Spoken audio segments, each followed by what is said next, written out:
Please silence all cell phones and know that photography is not allowed during the performance. There will be a 15-minute intermission. Thank you and enjoy Thespihonest, Macbeth.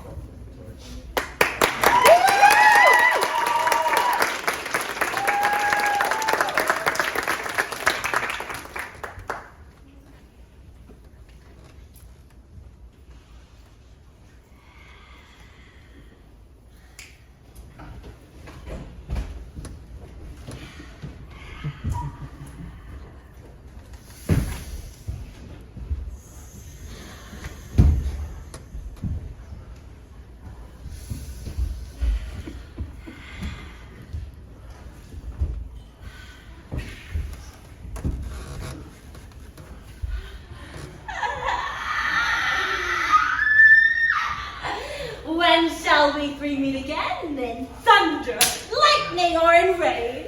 When the hurly-burly's done, when the battle's lost and won. That will be the set of sun, where the place. Upon the heath. There to meet with Macbeth. I come, Grey Malkin. And it calls. Anon! Fair is foul. And foul is fair. Over the fog and fill the air.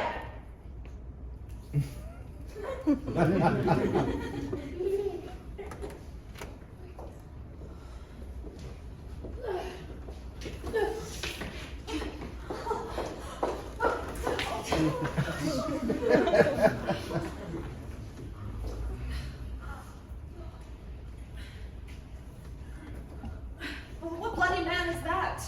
He can report, as seemeth by his plight, of the revolt the new estate. This is the sergeant who, like a good and hardy soldier, fought against my captivity.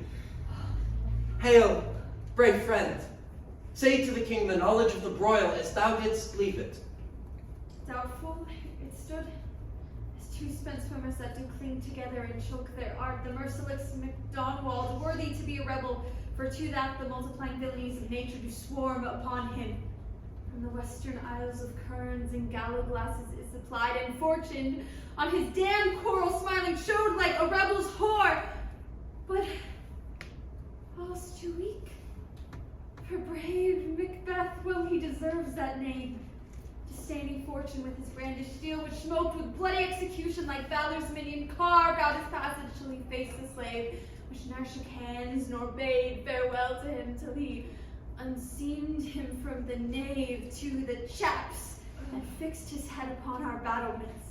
Oh, valiant cousin, worthy gentleman, so well thy words become thee as thy wounds. They smack upon her both. Go get him surgeons.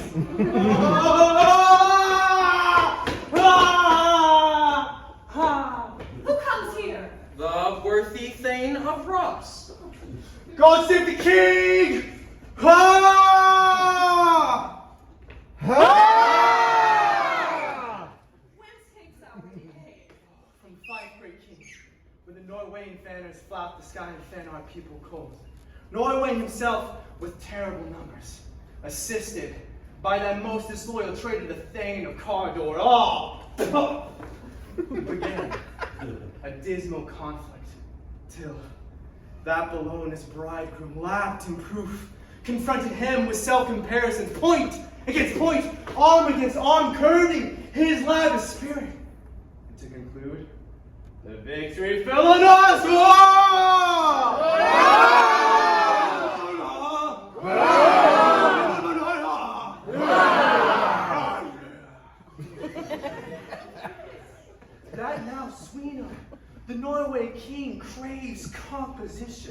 nor would we deign him burial of his men, till he dispersed that St. Colm's Inch $10,000 to our general use. No more that Thane of Cawdor shall deceive our bosom interest. Go, pronounce his present death, and with his former title, greet Macbeth. I'll see it done. What he hath lost, noble Macbeth hath won.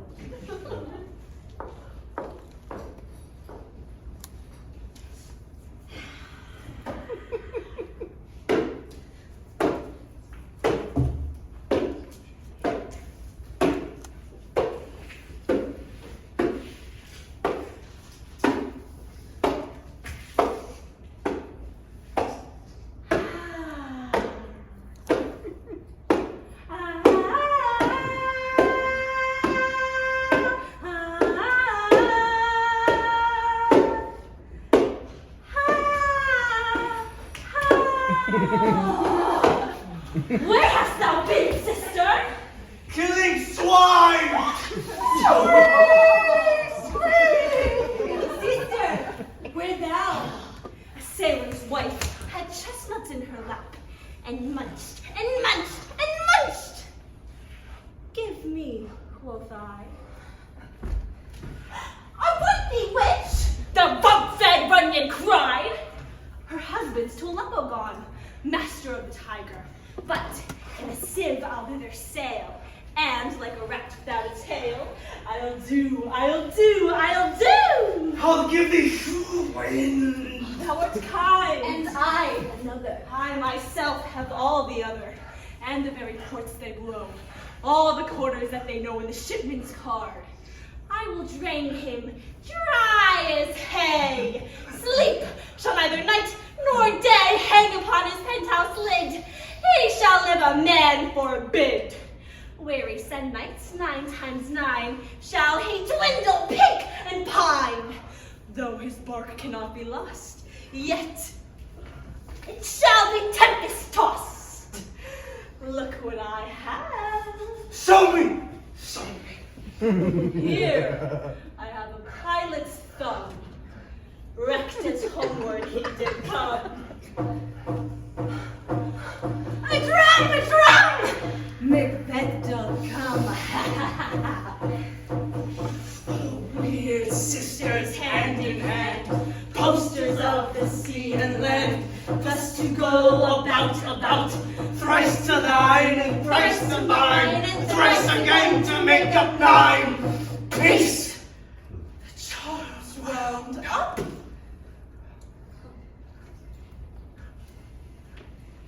So foul and fair a day I have not seen. A forest called the Fords. Oh! What are these? So withered and so wild in their attire that they look not like the inhabitants of the earth and yet are not. Live you, or are you aught that man might question? You seem to understand me by each at once her chappy finger laying upon her skinny lips. You should be women, yet your beards forbid me to interpret that you are so. Speak! If you can. What are you? All hail, Macbeth! Hail to thee, Thane of Glom! All hail Macbeth! Hail to thee, Thane of Cawdor! All hail, Macbeth! Thou shalt be king hereafter. Good sir, why do you start and do you seem to fear things that sound so fair? In the name of truth, are ye fantastical? Of that indeed which outwardly ye show. My noble partner you greet with present grace and great prediction of noble havoc and of royal hope. To me you speak not. If you could see into the seeds of time and say which grain will grow and which will not, speak then to me, who neither beg nor fears your favors nor your hate. Hail! Hail! Hail! Lesser than Macbeth and greater. Not so happy and much happier. Thou shalt get king though thou be none. So all hail Macbeth and Banquo and Macbeth. All hail! Stay, you imperfect speakers! Tell me more. By Simon's death, I know I have Thane of Glom. but how of Cawdor? The Thane of Cawdor lives, a prosperous gentleman, and to be king stands not within the prospect of belief, no more than to be Cawdor. Say from whence you owe me this strange intelligence, or why, upon this blasted heath, you stop our way with such prophetic greeting. Speak, I charge you. The earth bubbles as the water has, and these are of them. Whither are they vanishing? To the air in would seem corporal melted, as breath into the wind, would they have stayed? Were such things here as we do speak about? Or have we eaten of the insane root that takes the reason prisoner? Your children shall be kings. You shall be king. And Thane of Cawdor too, went it not so. Who's there? King hath happily received the news of thy success, Macbeth. And when he reads thy personal ventures in the rebels' fight, his wonders and his praises do contend. Which should be thine or his? Silence with that. In viewing over the rest of the self-same day, he finds thee in the Norwegian ranks. Nothing of fear of what thyself didst make strange images of death. As thick as hail came post with post, and everyone did bear thy praises as his kingdom's great defense, and pour them down before him. We are sent to give thee from our royal master's thanks, only to herald thee into sight, not pay thee. That of an earnest greater honor, bade from him to me, call thee Thane of Cawdor. In which addition, hail, most worthy Thane, for it is thine. Or can the devil speak true? The Thane of Cawdor lives. Why do you dress me in borrowed robes? Who is a Thane lives yet, but under heavy judgment bears that life, which he deserves to lose. Whether he was combined with those of Norway, or did line the rebel with hidden help advantage, or with both he labored in his country's wreck, I know not. But treason's capital confessed and proved have overthrown him. Glamis and Thane of Cawdor, the greatest, is behind it. Gentlemen, thank you for your pains. Do you not hope your children shall be kings when those that gave Thane of Cawdor to me promised no less to them? That trusted home might yet enkindle you unto the crown besides Thane of Cawdor, but 'tis strange, and oftentimes to win us to our faults, the instruments of darkness tell us truths, win us with honest trifles, and betrays in deepest consequence. Cousins, a word, I pray you.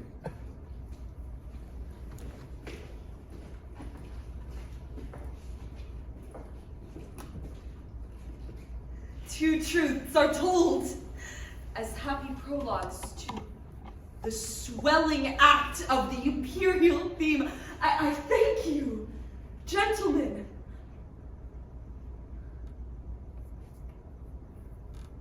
Cannot be ill, cannot be good. If ill, why hath it given me earnest of success, commencing in truth, I am Thane of Cawdor. If good, why do I yield to that suggestion, whose horrid image doth fix my hair, and make my seated heart knock at my ribs against the use of nature? Present fears are less than horrible imaginings. My thought, whose murder is yet but fantastical, shakes so my single state of man is smothered in surmise, and nothing is but what is not. Look how our partner's wrapped. If chance will have me king, why? Chance may crown me without my stir.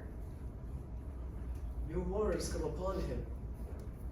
Like our strange garments, cleave not to their mold, but with the aid of use.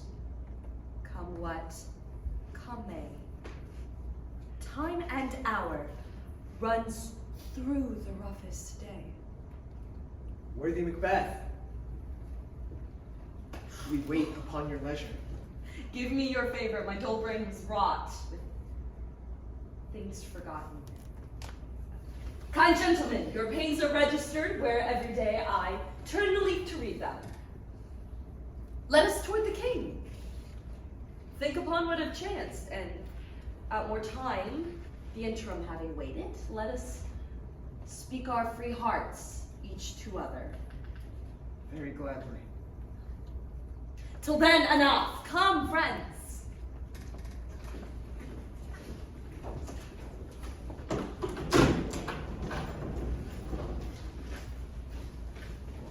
Is execution done on Cawdor? Are not those in commission yet returned? My liege, they are not yet come back.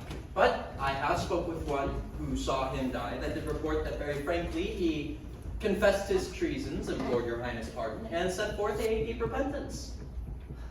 Nothing in his life became him like believing it. There's no art to find a mind's construction in the face. He was a gentleman on whom I built an absolute trust.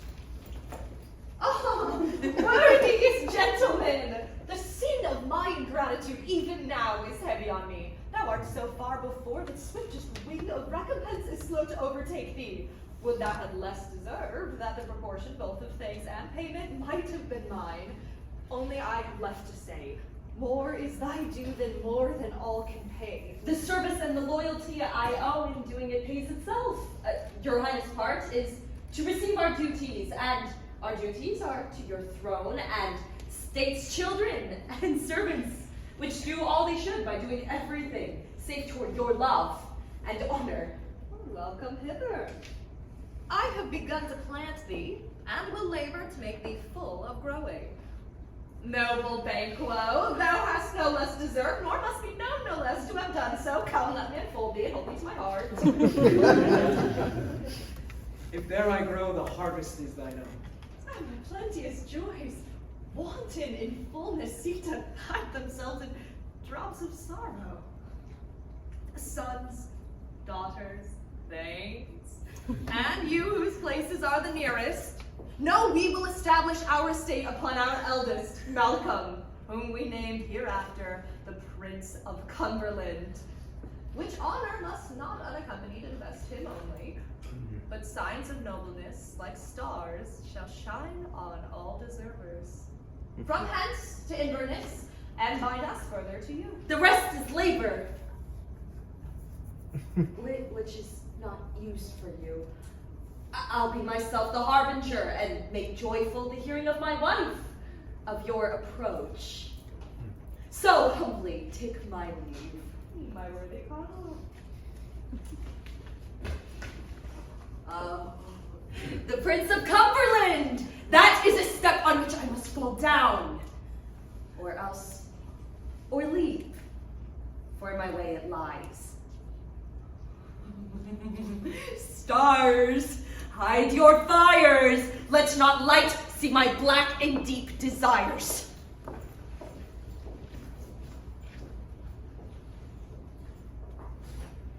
They met me in the day of success, and I have learned by the perfectest report they have more in them than mortal knowledge.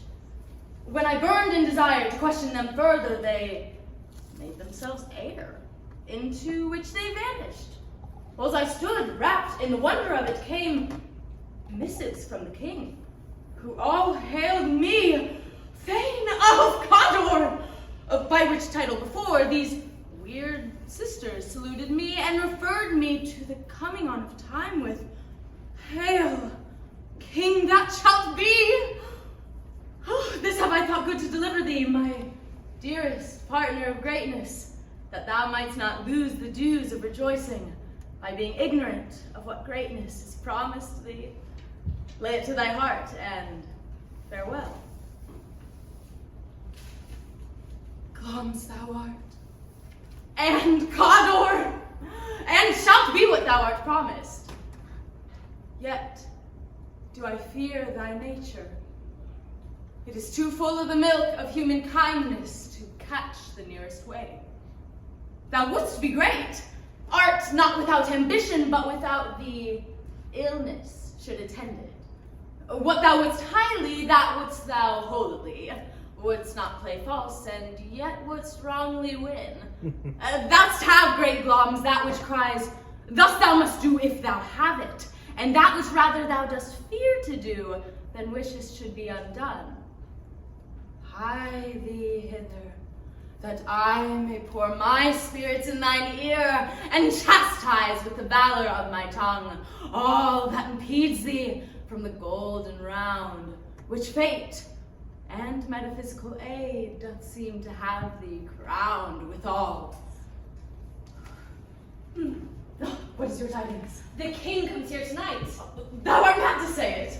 Is not thy master with him, who wert so would have informed for preparation? So please you, it is true, our Thane is coming. One of my fellows had the speed of him, who almost dead for breath, had scarcely more than would make up his measure. Give him tending. He brings great news. The raven himself is hoarse, that croaks the fatal entrance of Duncan under my battlements. Come, you spirits that tend on mortal thoughts, unsex me here, and fill me from the crown to the toe top full of direst cruelty. Make thick my blood, stop up the access and passage to remorse, that no compunctuous visitings of nature shake my fell purpose, nor keep peace between the effect and it. Come to my woman's breast, and take my milk for gall, you murdering ministers, wherever in your sightless substances you wait on nature's mischief.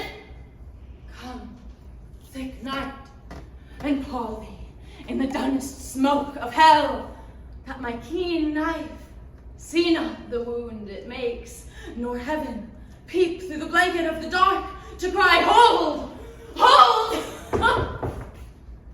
Great gloms, worthy Cawdor, greater than both when you'll hail hereafter. The letters have transported me beyond this ignorant present, and I feel now the future in the instant. My dearest love, Duncan comes here tonight. And when goes in? Tomorrow, as he purposes. Oh, never shall sun that morrow see. Your face, my Thane, is as a book, where men may read strange matters. To beguile the time, look like the time. Bear welcome in your eye, your hand, your tongue. Look like the innocent flower, but be the serpent under it. He that's coming must be provided for, and you shall put this night's great business into my dispatch, which shall to all our nights and days to come bring solely sovereign sway and masterdom. We will speak further. Only look up clear. To alter favor ever is to fear. Leave all the rest to me. This castle hath a pleasant seat. The air nimbly and sweetly recommends itself unto our gentle senses. This guest of summer, the temple-haunting varlet, does approve by his love and masonry that the heaven's breath smell wooingly here. No jutty frieze, buttress, nor coign of vantage, but this bird hath made his pendant bed and procreant cradle. Where they most breathe and haunt, I've observed, the air is delicate. Oh, see our honored hostess. Oh, the love that follows us sometimes is our trouble, which still we thank as love. Herein I shall teach you how you shall bid God yield us for your pains and thank us for your troubles. All our service in every point, twice done and then done double, we're poor and single business to contend against those honors deep and broad, wherewith your majesty loads our house. For those of old and the late dignities heaped up to them, we rest your hermits. Where's the Thane of Cawdor? We coursed him at the heels and had a purpose to be his purveyor, but he rides well. And his great love, sharp as his spurs, hath holpen him to his home before us. Fair and noble hostess, we are your guest tonight. Your servants ever have theirs, themselves and what is theirs in compt, to make their audit at your highness' pleasure, still to return your own. Give me thine hand, and conduct me to mine host. We love him highly, and shall continue our graces towards him. By your leave, hostess.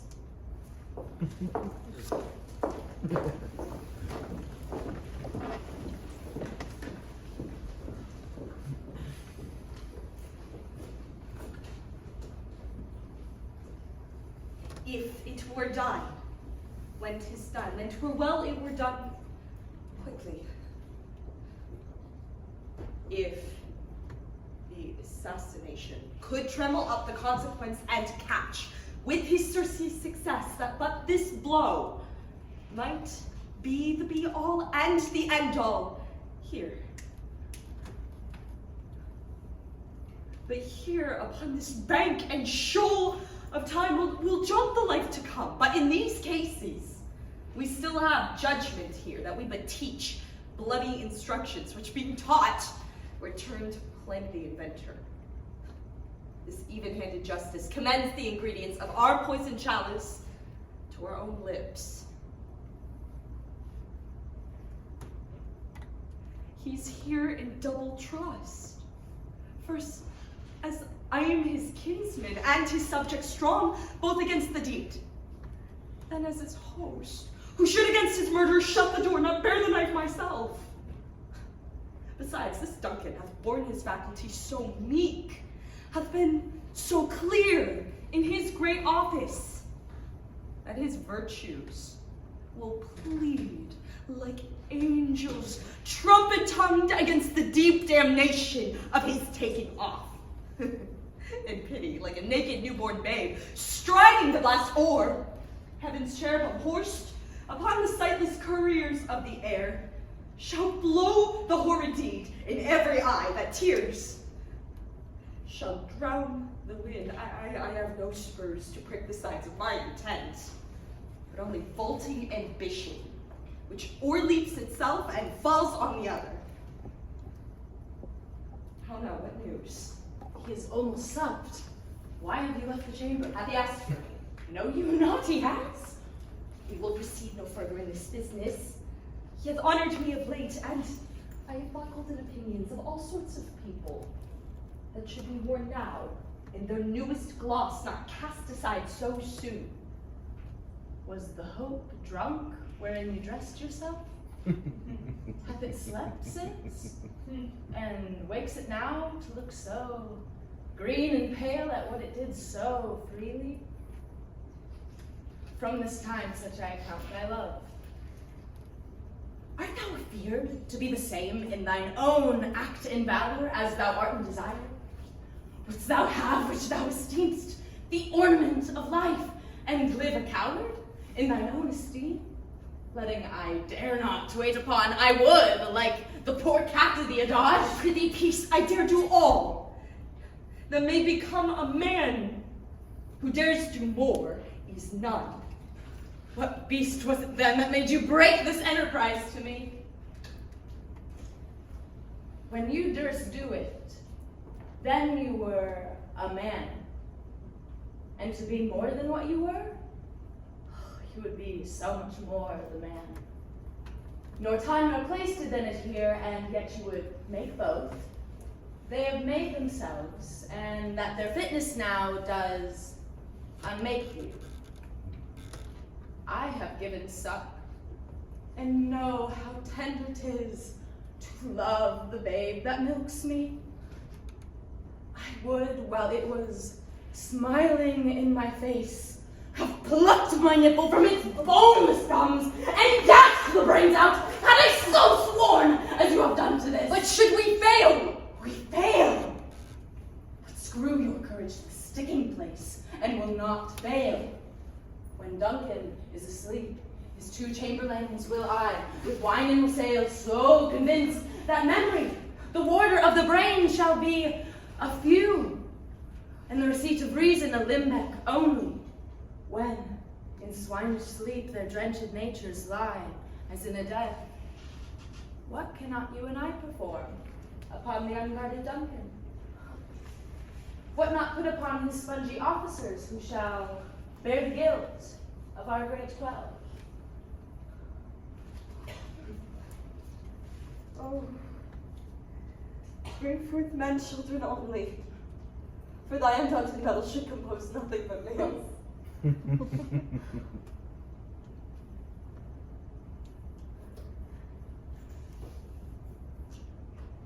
not be received. When we have marked with blood those who lead into of his own chamber, and use their very daggers that they have done it. Who dares receive another? For we shall make our griefs in clamor roar upon his death. I am settled to know that he bent up each corporal agent to his terrible feat. Away, and mark the time with fair's show. False face must hide what false heart doth know.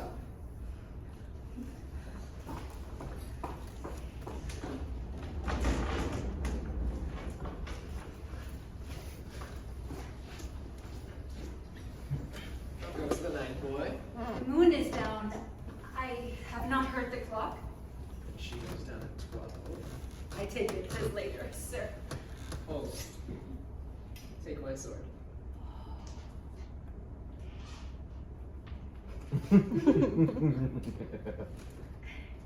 There's husbandry in heaven.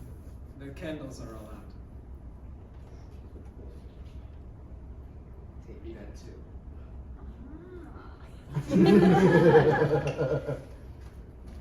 A heavy summons lays like a lead upon me, and yet I would not sleep.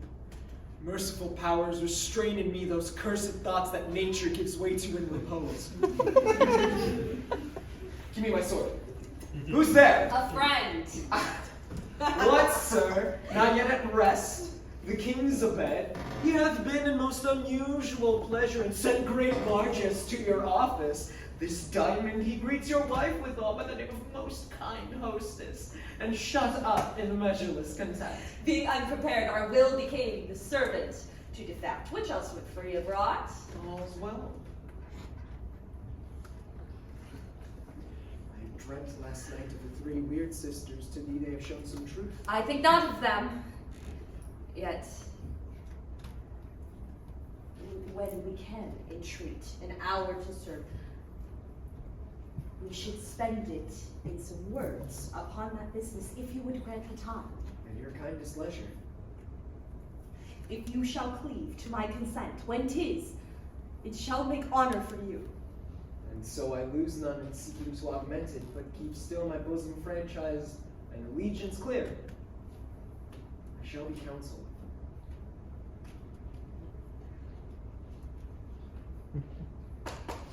Good repose the while. Thanks, sir. Same to you.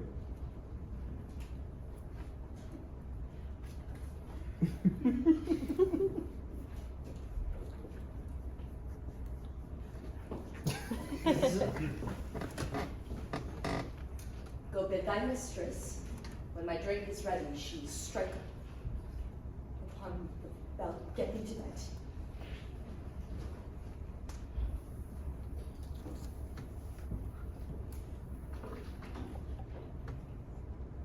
Is this a dagger which I see before me, the handle toward my hand? Come, let me clutch thee.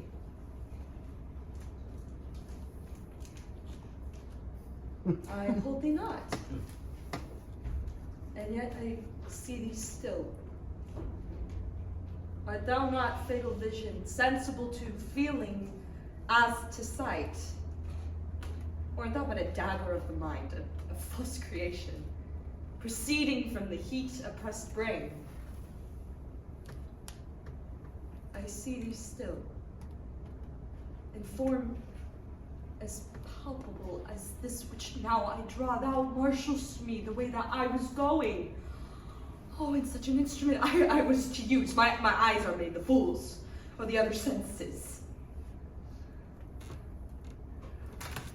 Or else worth all the rest. I see thee still, and on the glade of dungeon gouts of blood, oh, which was not so before.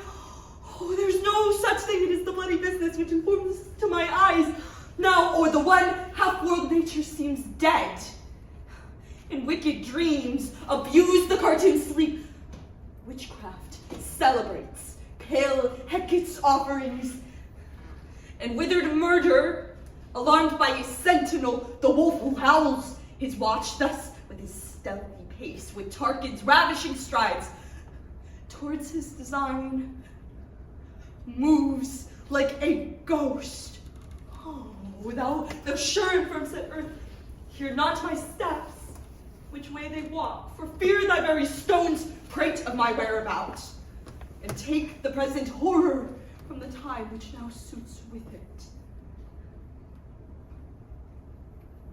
Whilst I threat, he lives. Words to the heat of deeds, too cold breath gives. I go, and it is done, the bellowing bites. Hear it not, for it is the knell that summons thee to heaven or to hell.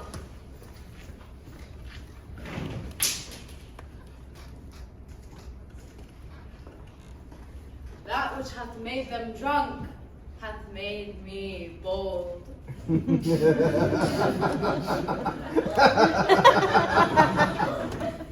What hath quenched them hath given me fire. Hark!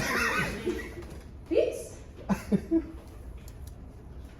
It was the owl that shrieked, the fatal bellman, which gives the sterns good night.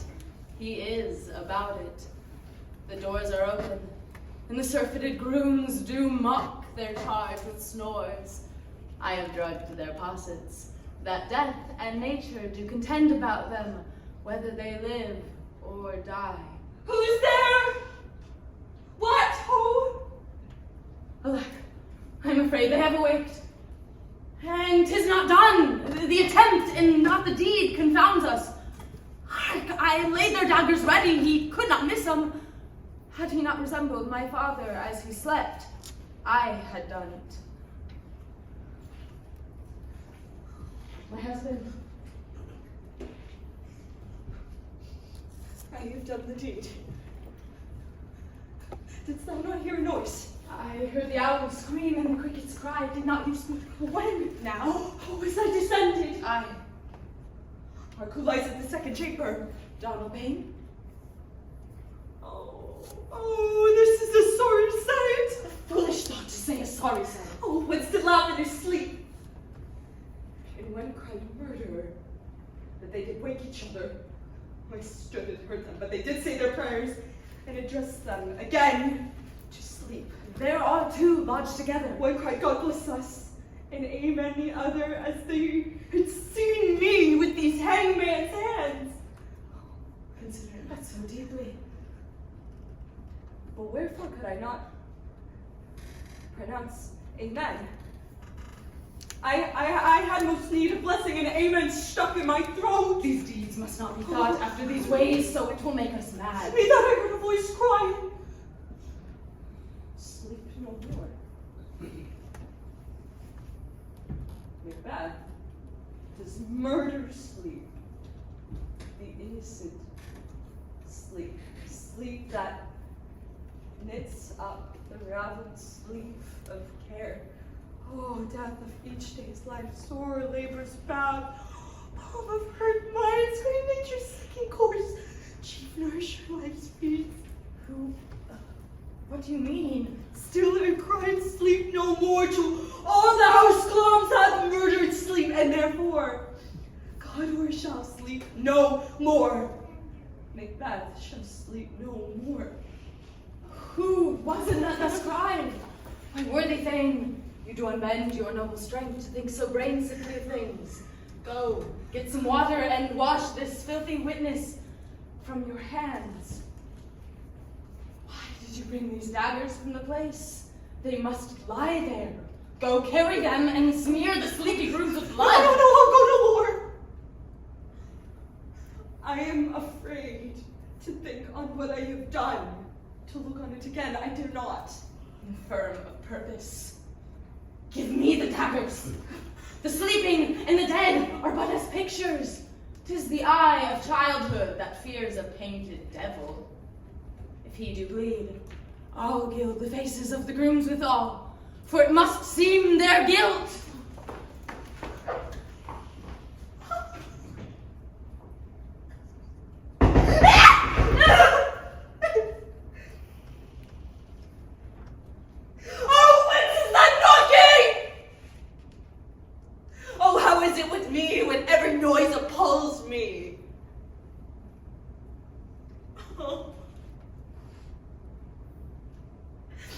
When hands are here, they pluck out my eyes. Will all great Neptune's ocean wash this blood clean from my hand? No. These my hands will rather the multitudinous seas of Encardenine, making the green one red.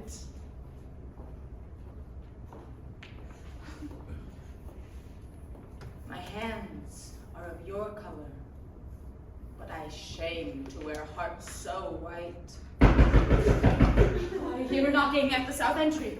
Retire we to our chamber. A little water clears us of this deed. How easy is it then? Your constancy I've left you unattended. More knocking, get on your nightgown, lest occasion call us and show us to be watchers. Be not lost so poorly in your thoughts. To know my deeds, you would best not know myself. Oh, wait something with thy knocking! I would thou couldst.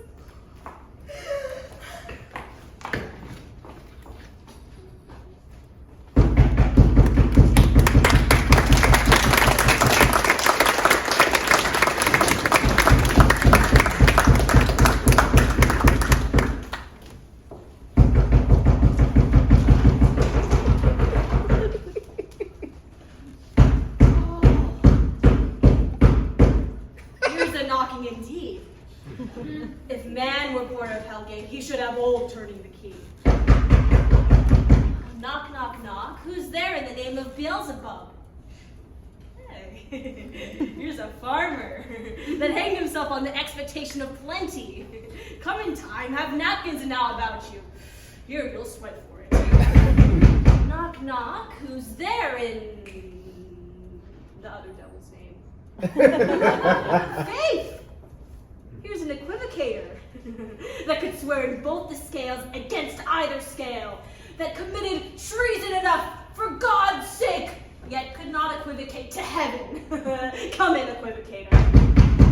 Knock, knock, knock. Who's there? Faith. Here's an English tailor come hither for stealing out of a French hose. Come in, tailor. Here you may roast your goose. Knock, knock. Never act quiet. What are you? But this place is too cold for hell. I'll devil porter it no further. I had thought to have let in some of all the professions and go the primrose way to the everlasting bonfire. Anon, anon! I pray you, remember the porter. Was it so late, friend, ere you went to bed, that you lie so late? Hey, sir, we were carousing till the second cock. And drink, sir, is a great provoker of three things. And what 3 things does drink especially provoke? Marry, sir, nose painting, sleep, and urine. Drink. Lechery, sir. It provokes and unprovokes. It provokes the desire, but takes away the performance. Therefore, much drink can be made to say equivocator with lechery. It makes him, and it mars him. It sets him on, and it takes him off. It persuades him, and it disheartens him. It makes him stand to, and not stand to. In conclusion, it equivocates him into sleep, and in giving him the lie, leaves him. I think drink gave thee the lie last night. That it did, in the very throat of me. But I requited him for this lie, and I think being much too strong for him, though he took up my legs sometime, yet I made a shift to cast him. Is thy master stirring? Uh. Our knocking has awaked him. Here he comes. Good morrow, noble sir. Ah. Good morrow, quoth. Is the king stirring, worthy Thane? Ah, not yet. He did bid me to call timely on him. I've almost slipped the hour. I'll bring you to him. I know this is a joyful trouble to you, but yet 'tis one. The labor we delight in physics paid. This is the door. I will make so bold to call, for 'tis my limited service. Goes the king hence today? He does. He did appoint so. The night has been unruly. 'Twas a rough night. My young remembrance cannot parallel a fellow to it. Oh, horror! Horror! Horror! Tongue nor heart cannot conceive nor name me. What's the matter? Confusion now hath made his masterpiece, most sacrilegious murder, hath broke ope the Lord's anointed temple, and stole thanks for life from memory. What is it you say? The lie? His Majesty! Approach the chamber, and destroy your sight with a new gorgon, and do not bid me speak, see, and then speak yourselves. Awake, awake, ring the alarm bell, murder and treason! Banquo and Donalbain! Malcolm! Shake off this downy sleep, death's counterfeit, and look on death itself! Up, up, and see the great doom's image! Malcolm! Banquo! As from your graves, rise up and walk like sprites to countenance this horror! Ring the bell! What's the business? That's such a hideous trumpet calls to parley the sleepers of the house. Speak! Speak! Oh, and gentle lady, it is not for you to hear what I can speak. The repetition in a woman's ear would murder as it fell. Oh, Banquo, Banquo, a royal master's murdered. Whoa! Alas! What? In our house? You can go anywhere. Dear Duff, I prithee contradict thyself and say it is not so. Had I but died an hour before this chance, I would have lived a blessed time, for there's nothing serious in mortality. All is but lies. Renowned in grace is dead. The wine of life is drawn, and the mere lees is left the salt to brag of. What is amiss? Oh, You are, and do not know it. The spring, the head, the fountain of your blood is stopped. Oh, the very source of it is stopped. Your royal father's murdered. Oh.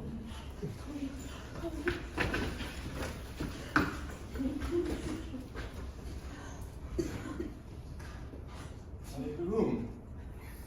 Those of his chambers, as it seemed, had done. Their hands and faces were passed with blood. So were their daggers, which we found wiped upon their pillows. They just stared and were distracted. No man's life was to be trusted with them. Oh, that I do repent me of my fury that I did kill them. Wherefore did you so? Who can be wise, amazed, temperate and furious, loyal and neutral in a moment? No man. The expedition of my violent love outrun the pauser. Reason? Here lay Duncan, his silver skin laced with his golden blood. His gash stabs looked like a breach in nature. For ruin's wasteful entrance, there the murderers steeped in the colors of their trade, their daggers unmannerly breached with gore. Who could refrain that had a heart to love, and in that heart courage to make love known? Huh. Help me, hands. Oh. Well, look to the lady.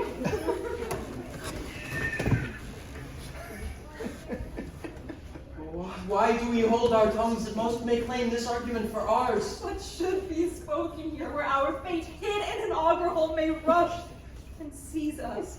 Let's away, our tears are not yet bruised. Nor our strong sorrow upon the foot of motion. Look to the lady, and after we are naked frailties hid that suffer in exposure, let us meet to question this bloody piece of work to know it further. Fear and scruple shake us. In the great hand of God I stand, and there I fight from the undivulged pretense of treasonous malice. So do I. So all. let's briefly put on manly readiness and meet the whole together. Well contented.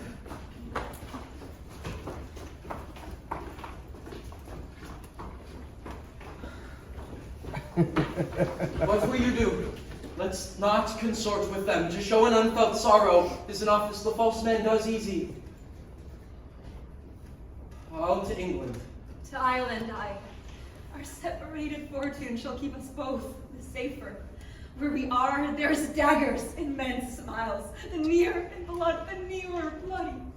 This murderous shaft that shot hath not yet lighted, and our safest way is to avoid the aim. Therefore, to horse, and let us not be dainty of leave taking, but shift away. There's warrant in that theft which steals itself when there's no mercy left.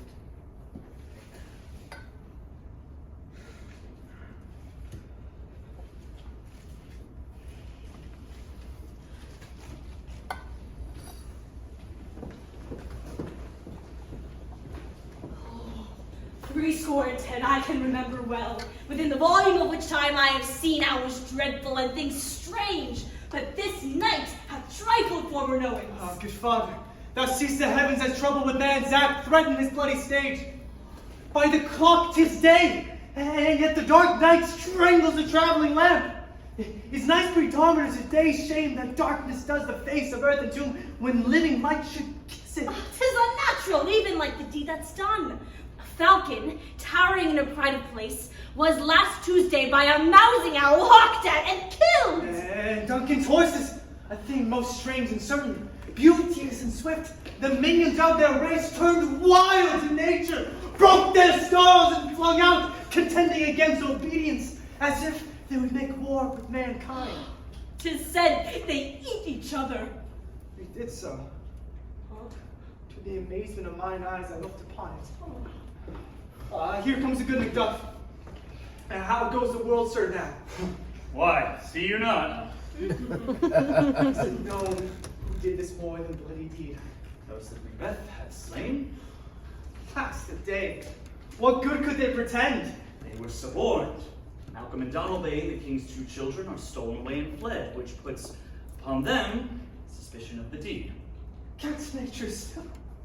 Thriftless ambition that was raven up thine own life's mean.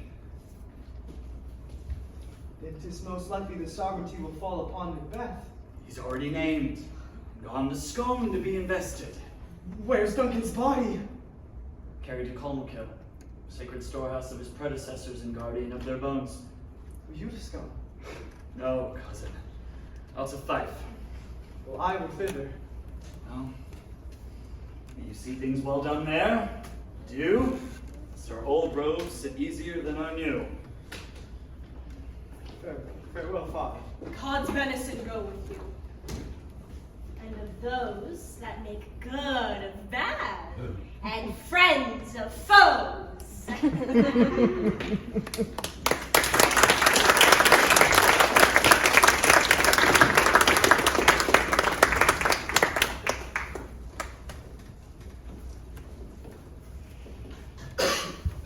It now. King, Cawdor, Glamis, all, as the weird women promise. And I fear thou placed most valley for it. Yet it was not said that it would stand in thy posterity, but myself should be the root and father of many kings. Why, if there come truth from them, as upon thee, Macbeth, their speeches shine. Why, by the verities on thee made good, may they not be my oracles as well, and set me up in hope. But hush no more. Here's our chief guest. If he had been forgotten, it had been as a gap in our great feast and all thing unbecoming. Tonight we hold a solemn supper, sir, and I'll request your presence. Let your highness command upon me, to the which my duties are with the most indissoluble tie forever knit. Rightly this afternoon. Aye, my good lord. We would have else desired your good advice, which hath been both grave and prosperous in this day's council. But we'll take tomorrow. Is it far you ride? As far, my lord, as will fill up the time betwixt this and supper. Going on my horse the better. I shall become a borrower of the night for 1 dark hour or twain. Ah, fail not our feast. My lord, I will not. We here, our bloody cousins, are bestowed in England and in Ireland, not confessing their cruel parricide, filling their hearers with strange invention. But of that tomorrow, when we shall have cause of state craving us jointly. Hie you to horse. Adieu till you return at night. Goes Fleance with you? Aye, my lord. Our time calls upon us. I wish your horses swift and sure of foot, and so do I commend you to their backs. Farewell.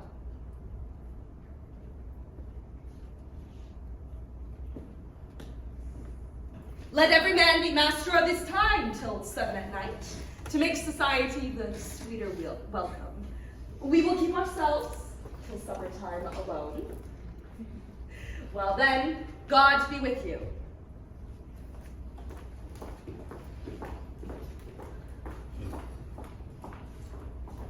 Sirrah, a word.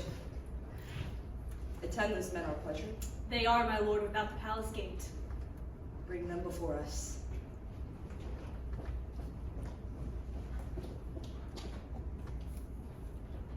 To be thus is nothing. To be safely thus.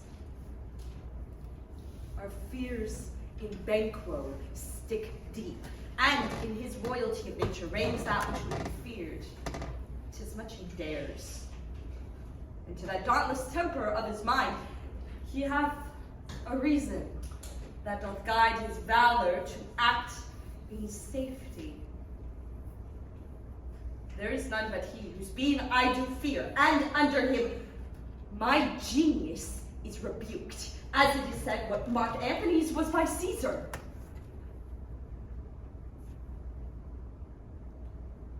He chid the sisters when first they put the name of king upon me, and bade they spoke to him, then prophet like they hailed him father to a line of kings.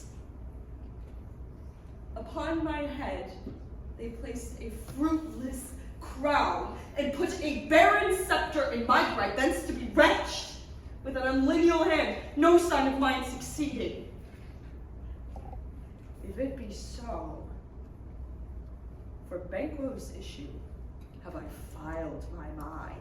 For him, the gracious Duncan, hath I murdered, put rancors in the vessel of mine peace, only for him, and my eternal jewel given to the common enemy of man, to make them kings. The seed of Banquo kings. Rather than so, come fate to the list and champion me to the utterance. Who's there?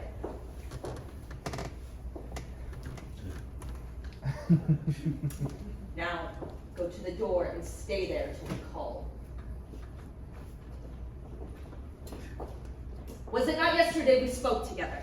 It was, so please your highness. Well then, have you considered of my speeches? Know that it was he, in times past, which held you so under fortune, which you thought had been our innocent self.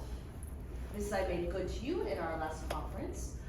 Passed in probation with you, how you were born in hand, how cross the instruments and all that wrought with them to all things else, to have a soul in notion crazy. Thus did Banquo. You made it known to us. Ah, I did so, and went further, which is now the point of our second meeting. Do you find your patience so predominant in your nature that you can let this go? Are you so gospel to pray for this good man and for his issue, whose heavy hand hath bowed yours to the grave and beggared yours forever? We are men, my liege! Ah, I in the catalog go for men as hounds.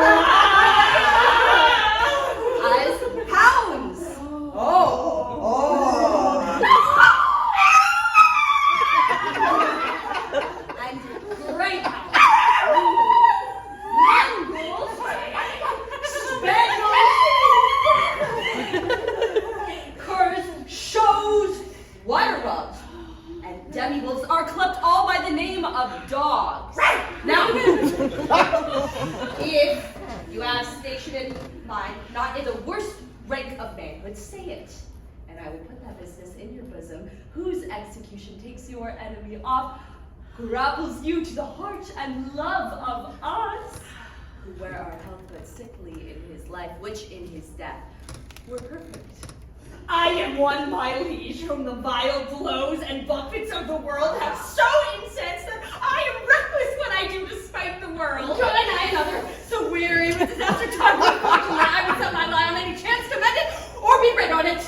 Both of you know Banquo was your enemy. True, my lord! So he is mine, and in such bloody distance that every minute of his being thrusts against my nearest of life. And though I could, with barefaced power, sweep him from my sight and bid my will avouch it, yet I must not. For certain friends that are both his and mine, whose loves I may not drop, but wail his fall, who I myself struck down, and thence it is that I to your assistance do make love, masking the business from the common eye for sundry weighty reasons. We shall, my lord, perform what you command us. Though I lie, Dances aside and keeps him company, whose absence is no less material to me than his father's, must embrace the fate of that dark hour. Resolve yourselves apart. I'll come to you and I'll come to you. We are resolved, my lord. I'll call upon you straight. Abide with me.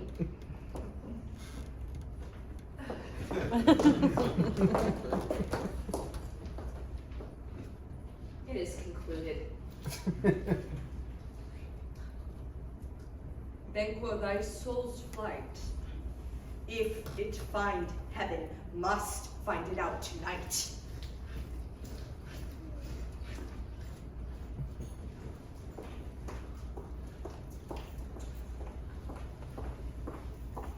Is Banquo gone from court? Aye, madam, but returns again tonight. Say to the king I would attend his leisure for a few words. Madam, I will.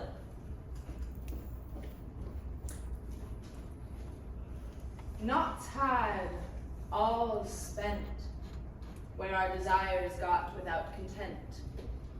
'Tis safer to be that which we destroy than by destruction dwell in doubtful joy. How now, my lord? Why do you keep alone? Of sorriest fancies your companions making, using those thoughts which should indeed have died with them they think on. Things without all remedy should be without regard. What's done is done. We have scratched the stake, not killed it. She'll close and be herself, Whilst our poor malice remains in danger of her former too, but let the frame of things disjoint, both the worlds suffer. Ere we will eat our meal in fear and sleep in the affliction of these terrible dreams that shake us nightly. Better be with the dead, whom we to gain our peace have sent to peace, than on the torture of the mind to lie in restless ecstasy. Duncan is in his grave. After life's fitful fever, he sleeps well. Treason has done his worst, nor steel, nor poison, malice domestic, for leave me, nothing can touch him further. Come on, gentle, my lord. Speak o'er your rugged looks. Be bright and jovial among your guests tonight. So shall I love. And so I pray be you. Let your remembrance apply to Banquo, present him eminence in both eye and tongue, and safe the while that we must lave our honors in these flattering streams, and make our faces vizards to our hearts, disguising what they are. You must leave this. Oh, full of scorpions is my mind. Dearest wife, thou knowest that Banquo and his Fleance lives. But in them nature's copy's not eternal. There's comfort yet, they are assailable. Then be thou jocund ere the bats have flown these close to flight, ere to black Hecate summons the shard-born beetle, and his drowsy hums have rung night's yawning peal. There shall be done a deed of dreadful note. What's to be done? The innocent of the knowledge, dearest Chalk, till thou applaud the deed.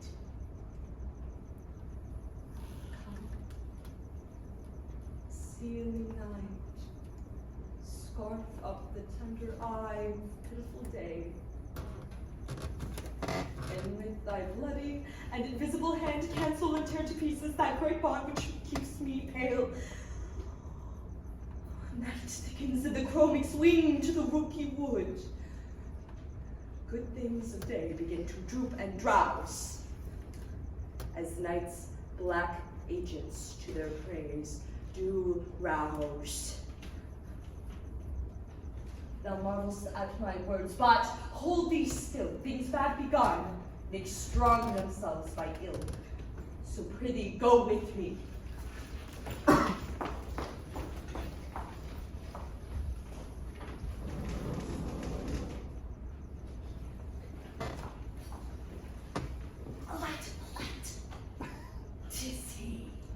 Stand to it. It will be rain tonight. Let it come down. Oh, treachery! Fly, Leon, fly, fly, fly! Thou mayest revenge! Oh, slave! Who did strike out the light? Was not the way? There's but one down. The sun is good. We have lost best half of our affair. Well, let's away and see how much is done.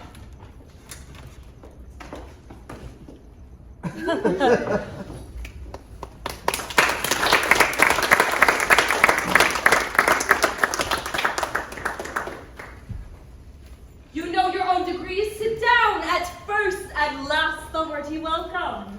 Thanks to your majesty. Ourself will mingle with society and play the humble host. Our hostess keeps her state, but at best time she will require your welcome. Pronounce it for me, sir, to all our friends, for my heart speaks they are welcome. See, they encounter thee with their heart's thanks. Those sides are even. I'll sit in the midst. Be large in mirth, anon we'll drink a measure, the table round.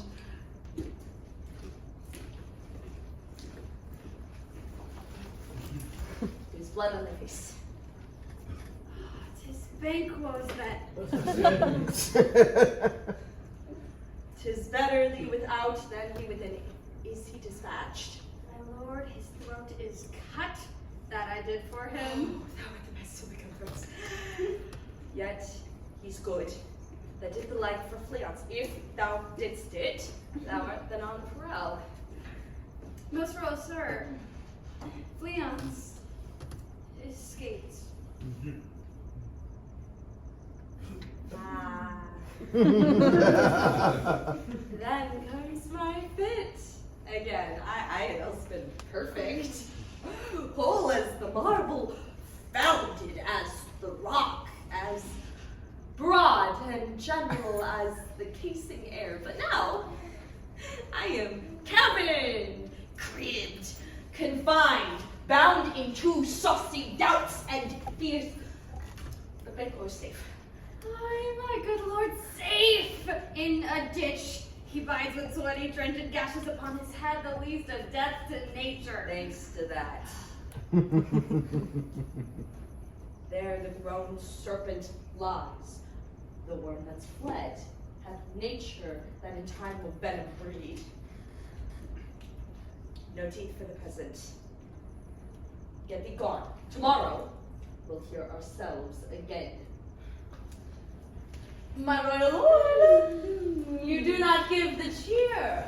The feast is sold that is not often vouched, while 'tis a making, 'tis given with welcome. To feed were best at home, from thence the sauce to meat is ceremony. Meeting were bare without it. Ah, sweet remembrancer now, good digestion wait on appetite, and health on both. May it please your highness, sit. Here we have our country's honor roofed. Were the grace person of our Banquo present, who I may rather challenge for unkindness than pity for mischance. His absence, sir, lays blame upon his promise. Please, your highness, to grace us with your royal company.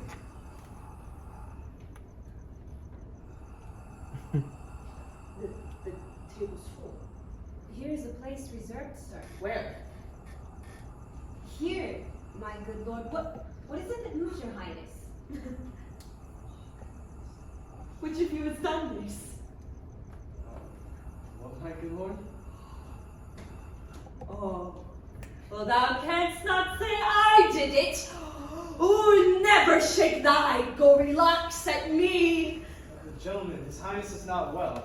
Sit, worthy friends. My lord is often thus and hath been from his youth.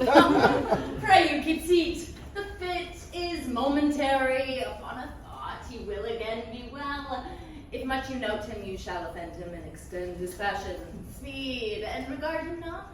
Are you a man? I am old ones that dare look on that which might uphold the devil. Oh, proper stuff. This is the very painting of your fear. This is the air-drawn dagger which you said led you to Duncan. Oh, these flaws and starts. Impostors to true fear would, well, become a woman's story at a winter's fire uprised by her grandam. Shame itself. Why do you make such faces? When all's done, you put on a stool. Prithee, see there. Behold. Look. Oh, what say you? Why, if thou canst not, speak to. Oh, if Cardinal House is in our graves, must send those that we bury back. Our maws shall be the monuments of kites. Quite unmanned in folly. If I stood here, I saw him. Fine. For shame. Blood hath been shed ere now. In the olden time, ere human statute purged the gentle wheel. I, since two murders have been performed, too terrible, the times have been that when the brains were out, the men would die, and there an end. But now they rise again with 20 mortal murders on their crowns to push us from our stools. This is more strange than such a murder is. My worthy lord, your noble friends do lack you. I do forget. Do not you set me, my most worthy friends. I have a strange infirmity, which is nothing to those that know me. Come, love and health to all. I'll sit down. Give me some wine, so full. I drink to the general joy of the whole table. And to our dear friend, Banquo, whom we miss. Would he were here, to all in him we give thirst, and all to all. Our duties. And the pledge.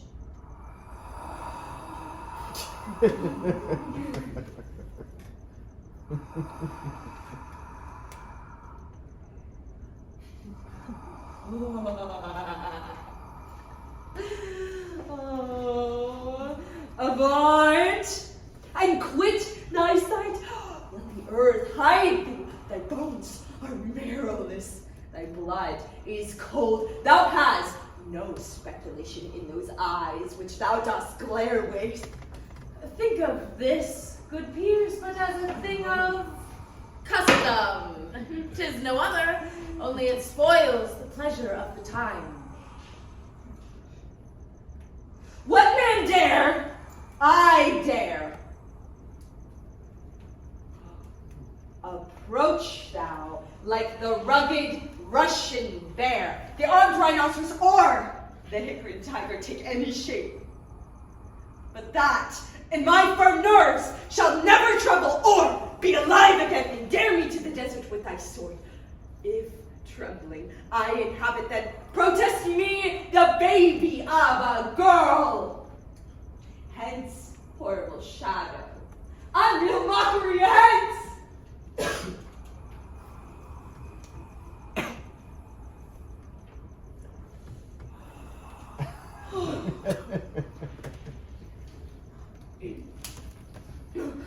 My soul Being gone out, I am a man again. Pray you keep seat. You have displaced the mirth, broke the good meeting with most admired disorder. Can such things be? And overcome us like a summer's cloud without our special wonder.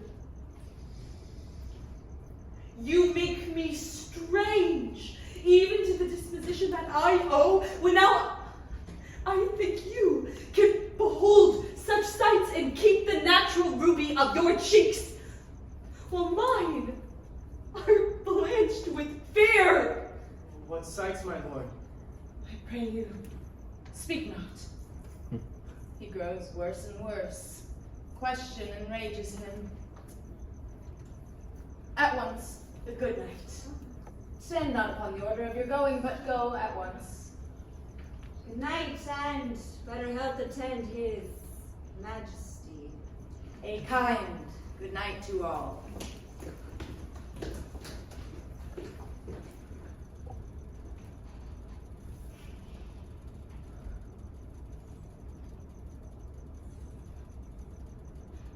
It will have blood, they say. Blood will have blood. Stones have been known to move, and trees to speak. Archers and understood relations have by maggot pies, and shows, and rooks brought forth the secret man of blood. Oh, what is the night? Almost at odds with morning, which is which? How sayest thou that Macduff denies his person at our great bidding?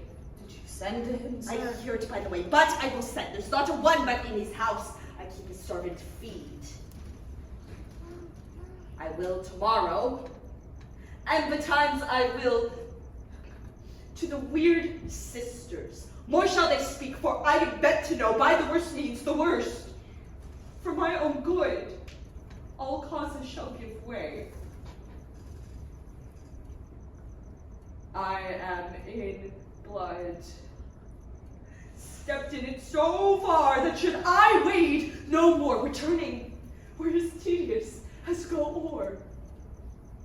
Strange things I have in head that will to hand that must be acted ere they may be scanned.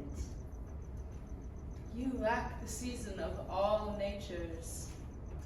Sleep.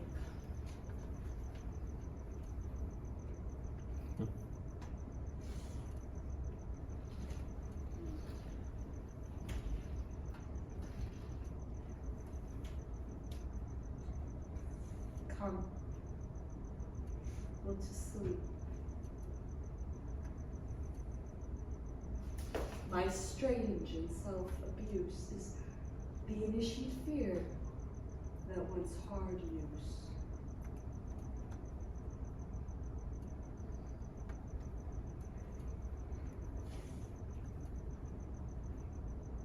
We are yet but young indeed.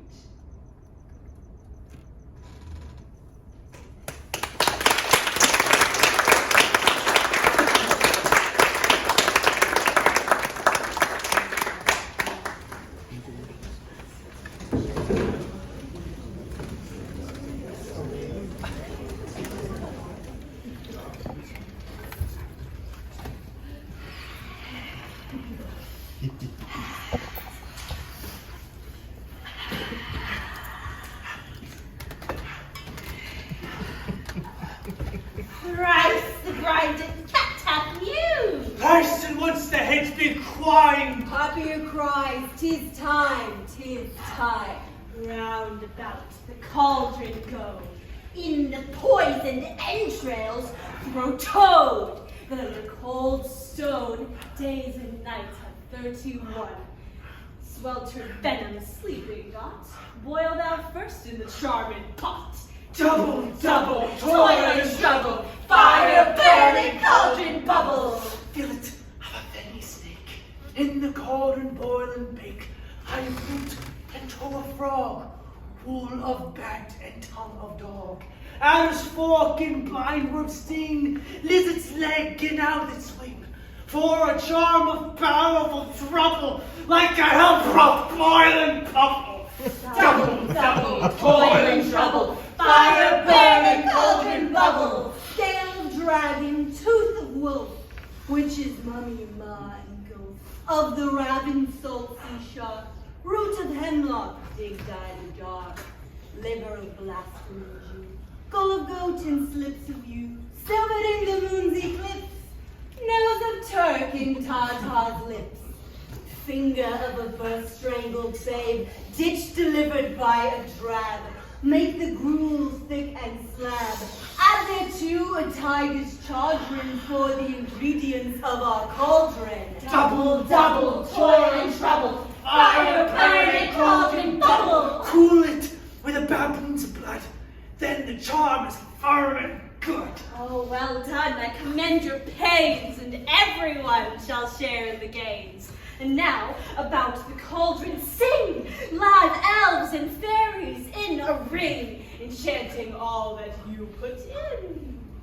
Black spirits and white, red spirits and gray, mingle, mingle, mingle, you that mingle may. Titty tippin', keep it stiffin', Drake Pocky, make it lucky. Leon Robin, you must bobbin. Round, About, oh, you'll come running in. Keep out.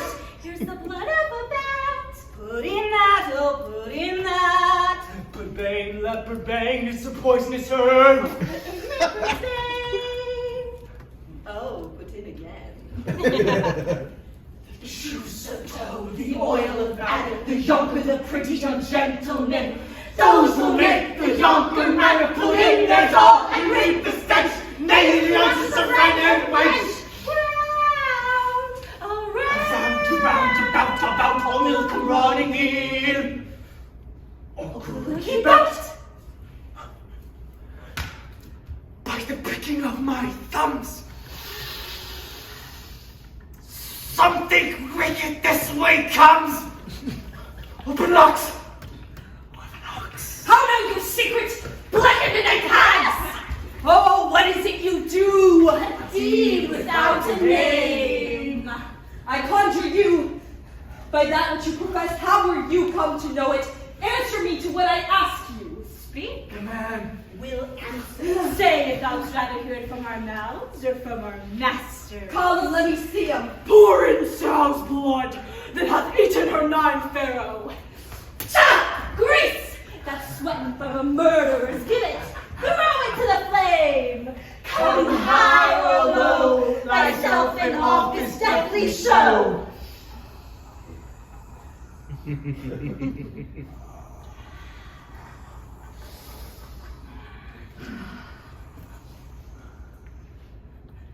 Tell me, thou unknown power. He knows thy thought. Hear his speech, but say thou not.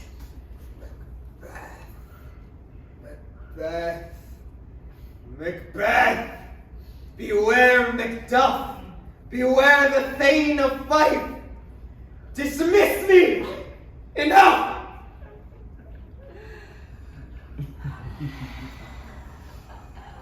Whate'er thou art, for thy good caution, thanks. Thou hast harped my fear, aright, but one word more. He will not be commanded. Here's another, more potent than the first. Macbeth. Macbeth. Macbeth. Had I 3 ears, I'll hear thee. Be bloody, bold, and resolute. Laugh to scorn the power of man, for none of woman born can harm Macbeth. Then live, Macduff, let me no fear of thee. And yet, I'll make assurance, double sure, and take a bond of fate. thou shalt not live, that I may tell pale-hearted fear it lies in sleep in spite of thunder.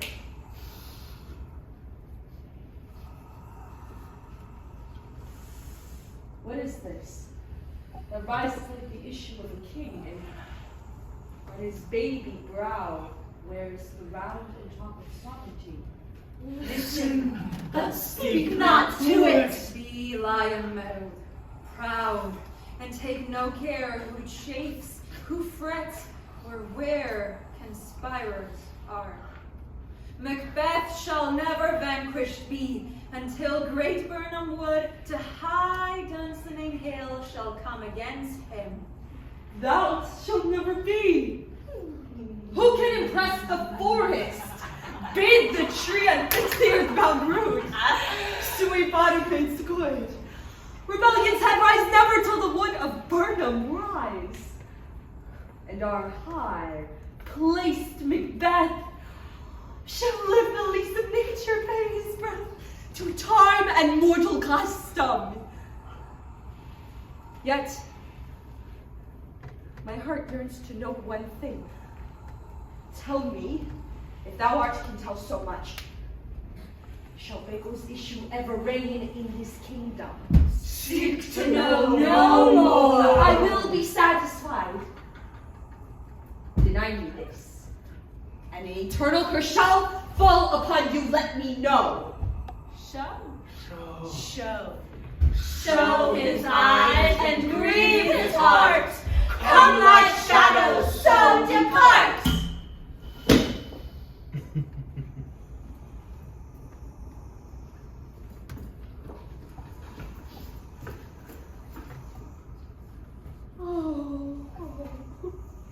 Thou art too like the spirit of Banquo. Down, oh, thy crown to steer my eyes. My hair, thy gold-bound brow, is like the first.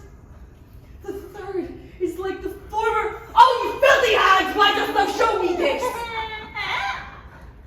Oh, horrible sight. Now I know 'tis true. For blood-boltered Banquo smiles upon me and points at them for his. What? Is this so? Aye, sir. All this is so. But why stands Macbeth thus amazedly?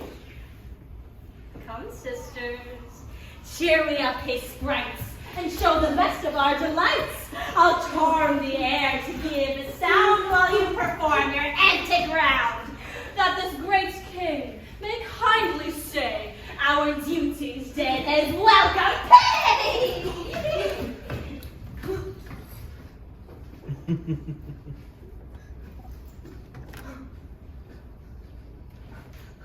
What are they? Gone. Let this pernicious hour stand I accursed in the calendar.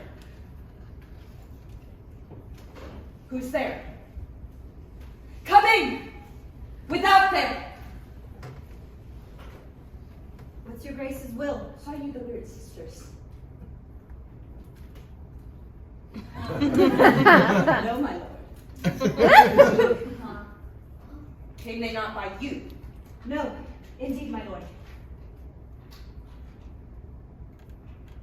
Infected is the air whereon they ride, and damned all those that trust them. I did hear galloping of horse. Who was it came by? 'Tis 2 or 3, my lord, that bring you word. Macduff has fled to England. Fled to England. Aye, my good lord. Oh, time thou anticipatest my dread exploits. The flaming purpose never is or took, unless the deed go with it. And from this very moment, let the very firstlings of my heart be the very firstlings of my hand, and even now to crown my thoughts with acts be thought and done. The castle of Macduff I will surprise, seize upon Fife, give the edge of the sword his wife, his babes, and all unfortunate souls that trace him in his line. No boasting like a fool. This deed I'll do before the purpose cool. But no more sights. Where are these gentlemen? Come, bring me where they are.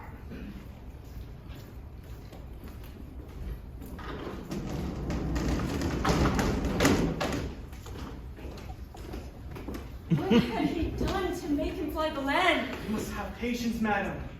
He had none.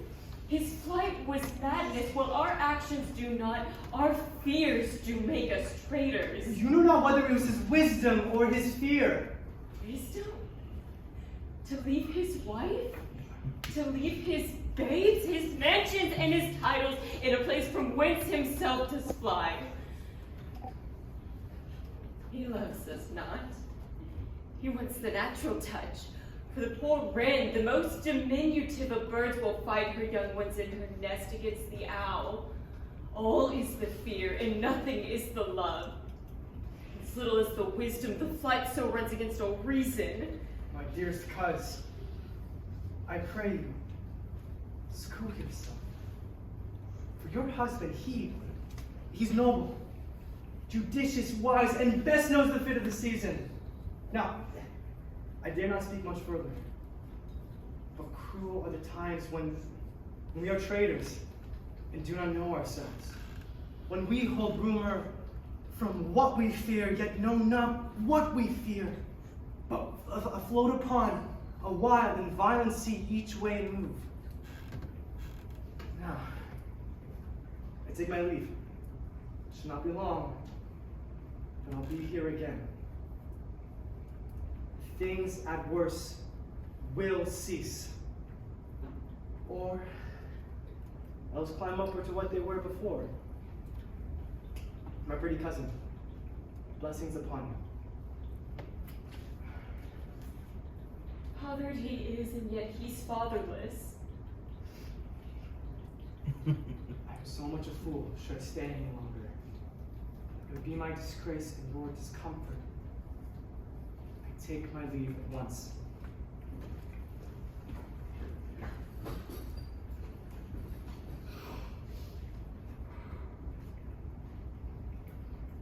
Sir Rod, your father's dead. What will you do? How will you live? As birds do, mother. What, with worms and flies? With what I get, I mean, and so do they.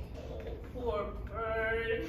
Else would never fear the net, nor line, the pitfall, nor the jail. Why should I, mother? Poor birds, they're not set for it. My father is not dead, for all you're saying. Yes, he is dead. And how wilt thou do for a father? Nay, how will you do for a husband? Buy me 20 at any market. Then you'll buy him to sell again. Thou speaks with all thy wit, and yet if faith with wit enough for thee.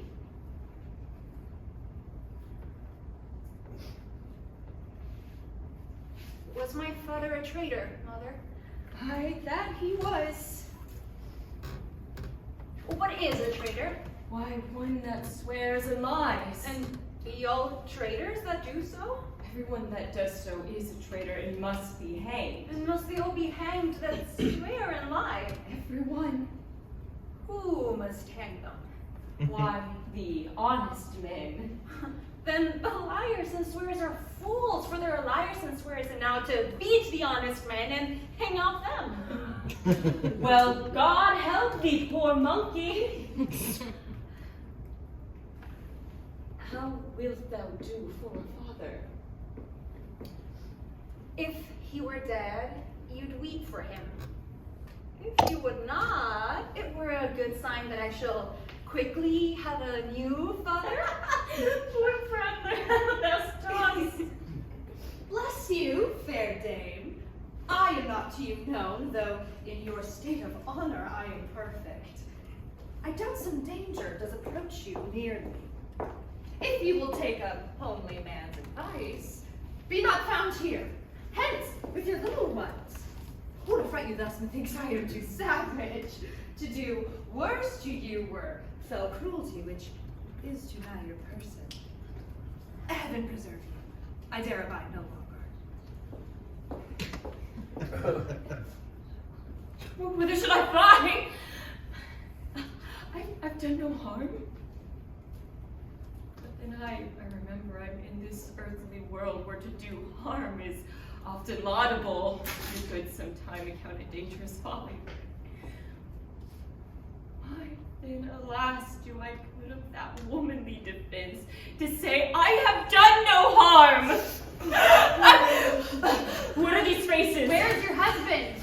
I hope in no place so unsanctified where such as thou mayst find him. He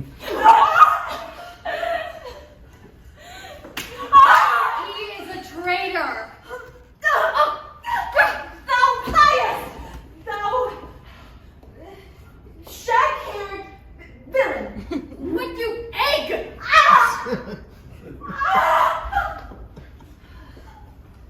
Young fry of treachery. You killed me, mother. Run away, I pray you. No. No!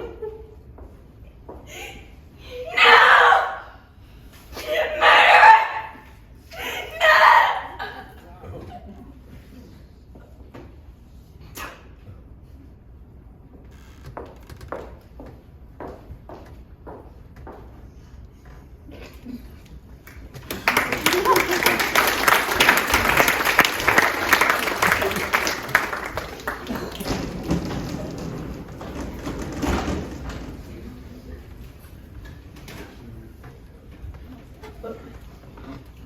Let us seek out some desolate shade and there reap our saddles whose empty.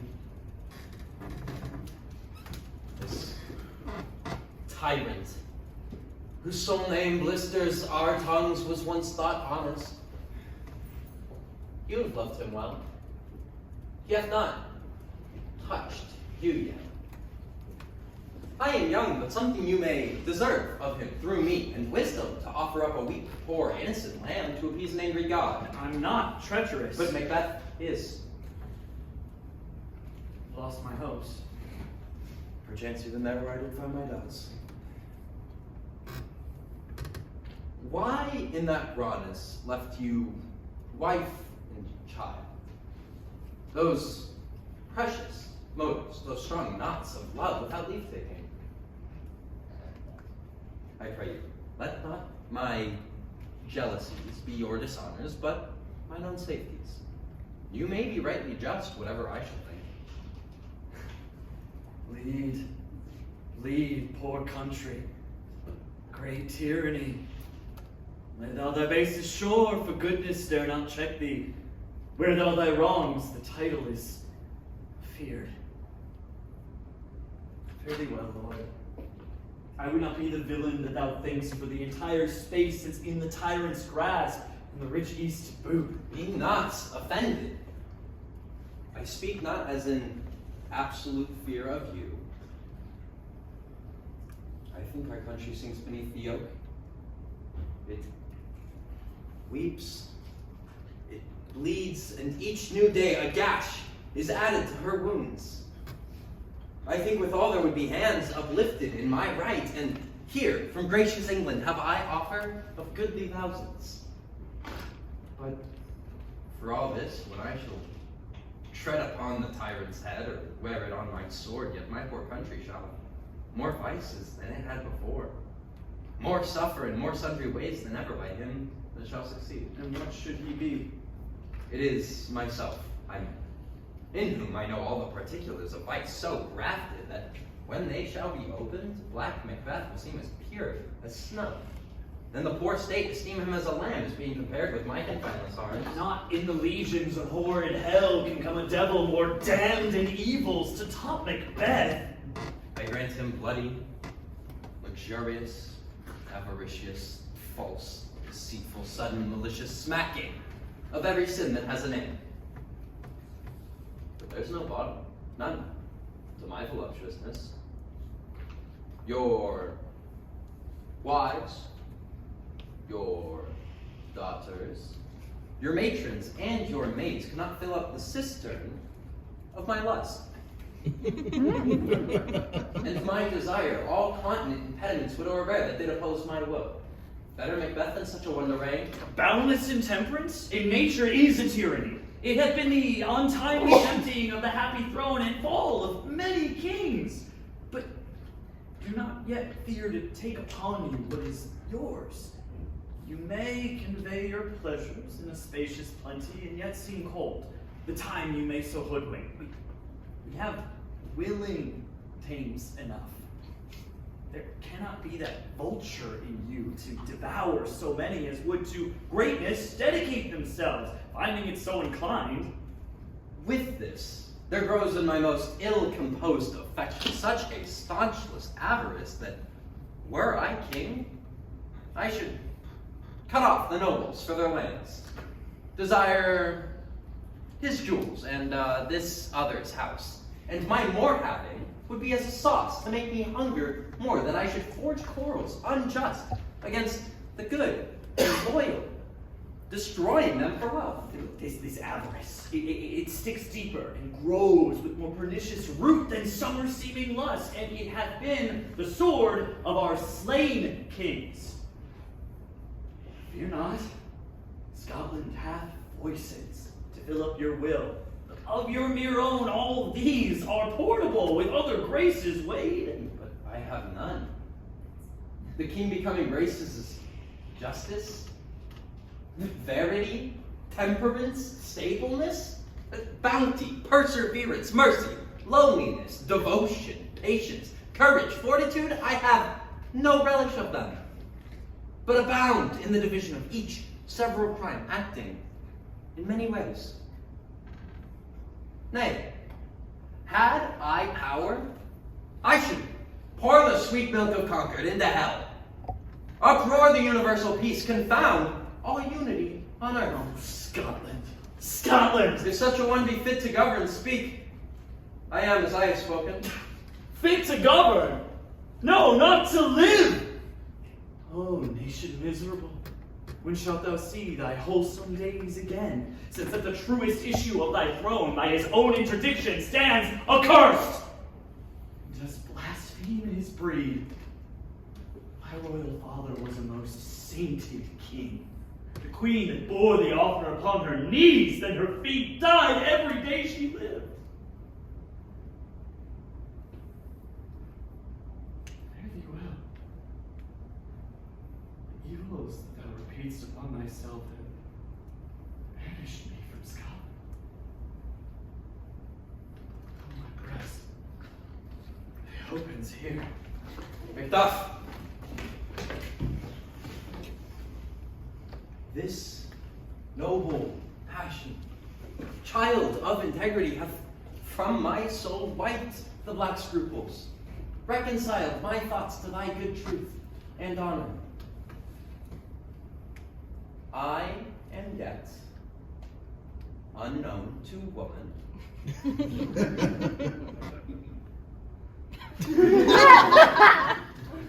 Never was forsworn.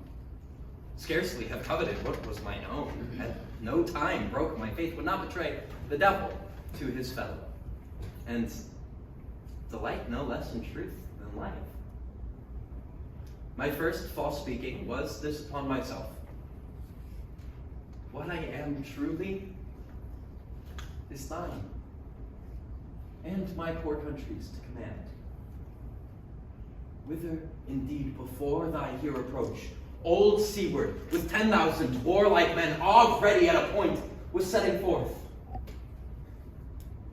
Now we'll together, and the chance of goodness be alike our warranted quarrel.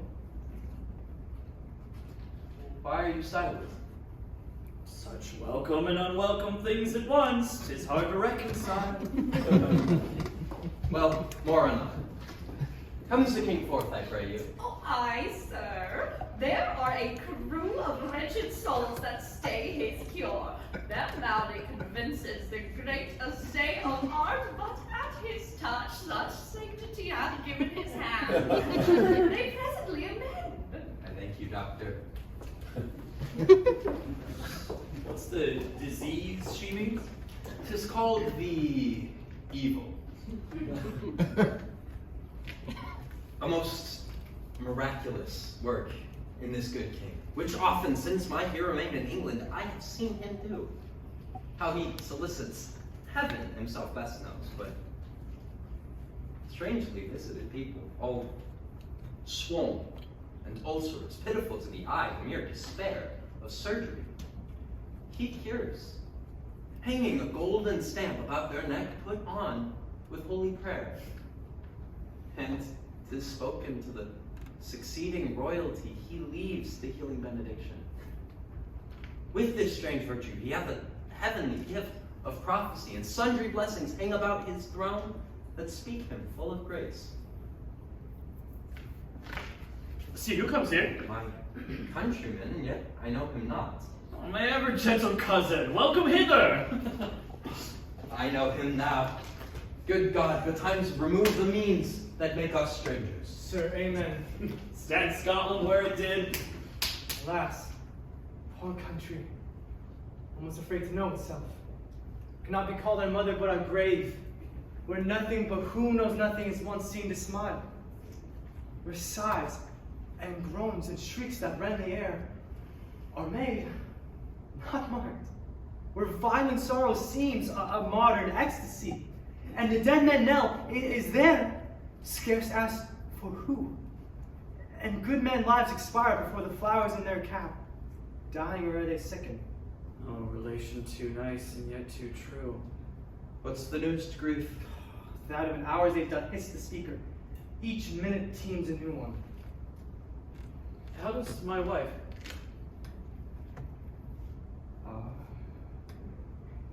Why... Well. And all my children. Oh, well too. Tyrants has not battered at their peace. No, they were well at peace when I did leave them. You're not the miser of your speech, how goes it?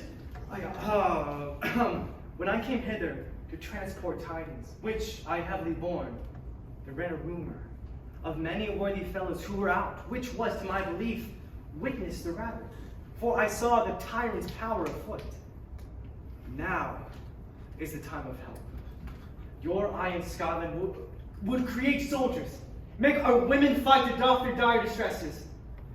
With their comfort we are coming thither. Gracious England hath lent us good seaward, and 10,000 men.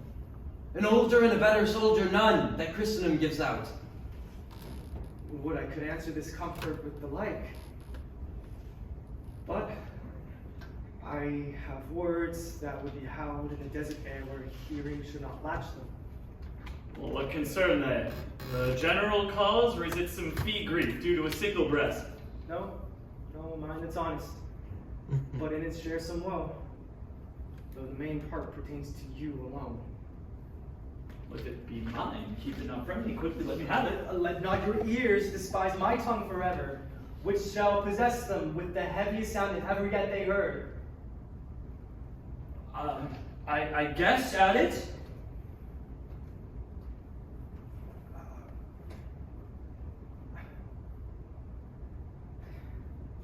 Your castle is surprised. Your wife and babes savagely slaughtered. To relate the manner were on the query of these murdered deer. To add the death of you. Merciful heaven. What man? Ne'er pull your cap upon your brows. Give sorrow words. The grief that does not speak whispers the overfraught heart and bids it break. All children. Your wife, children, and servants, all that can be found. Be from thence. My wife killed too. I have said, Be comforted. Let's make us medicines of our great revenge to cure this deadly grief. He has no children. Oh, my pretty ones! Did you see? Oh! All my pretty chickens and their dam in one fell swoop! Dispute it like a man. I will do so! But I must also feel it as a man!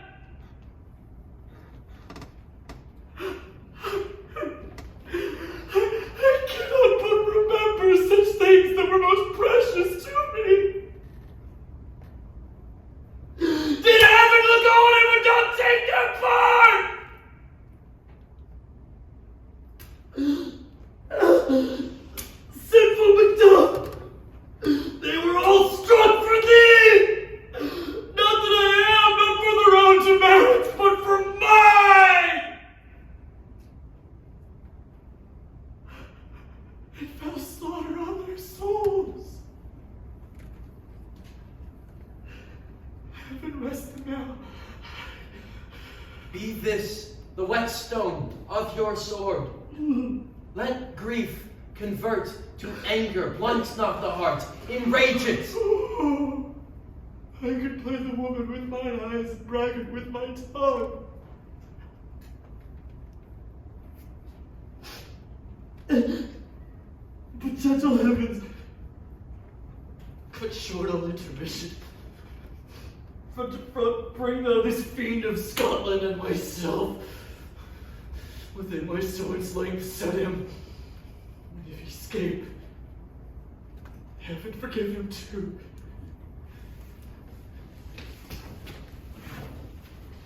This tune goes manly. Come, go we to the king. Our power is ready. Our lack is nothing but our leave. Macbeth is ripe for shaking, and the powers above put on their instruments. Receive what cheer you may. The night is long, but never finds the day.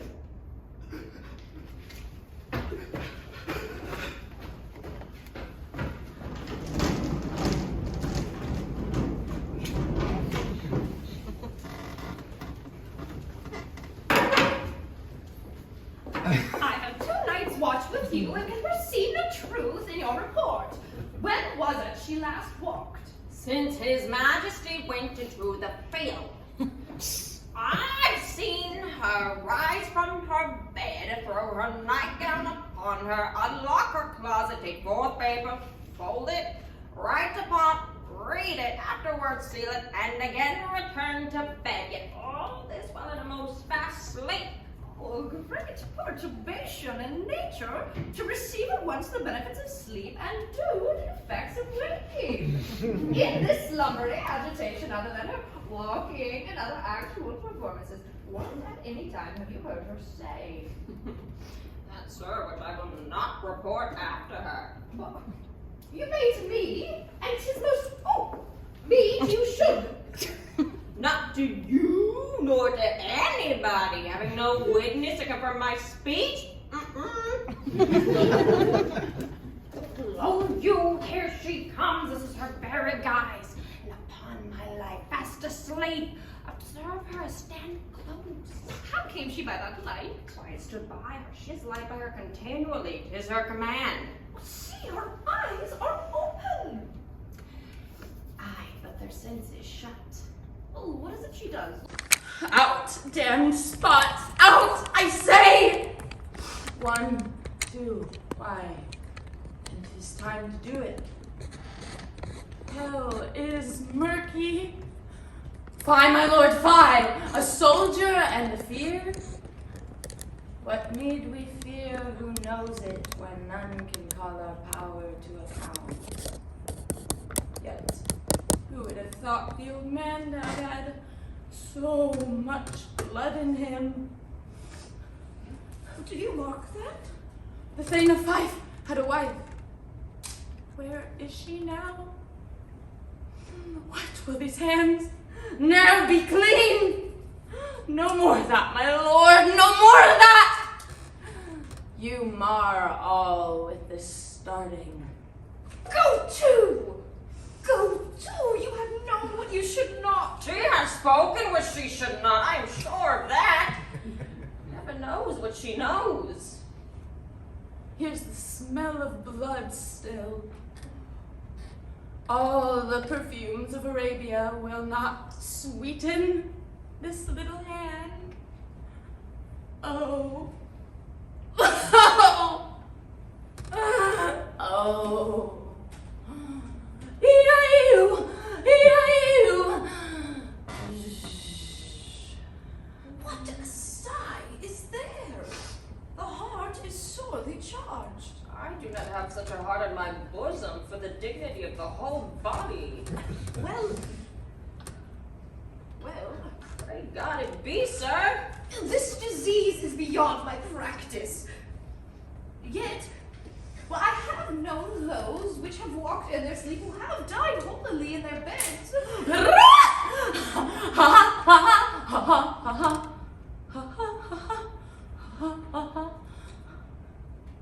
Wash nightgown. Look not so pale. I tell you yet again, Banquo's buried. He cannot come out on's grave. Even so? To bed. To bed! There's nothing at the gate! Come, come, come, come. Give me your hand. What's done cannot be undone. To bed. To bed! To bed.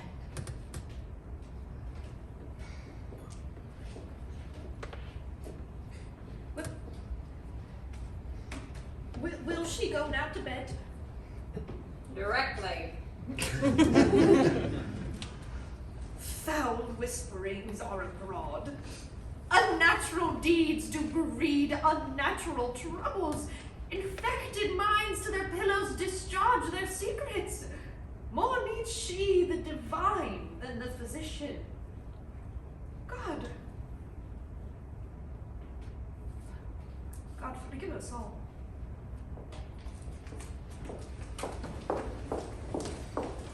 The English power is near, but on my mouth, noble seaward ends the good Macduff.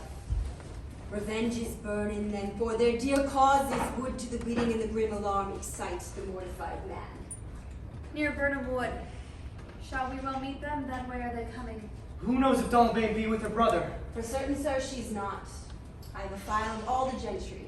There is Seward's son and many unrough youths that even now protest their first of manhood. What does the tyrant? Great Duncan he strongly fortifies. Some say he's mad. Others that lesser hate him do call him Valley Fury.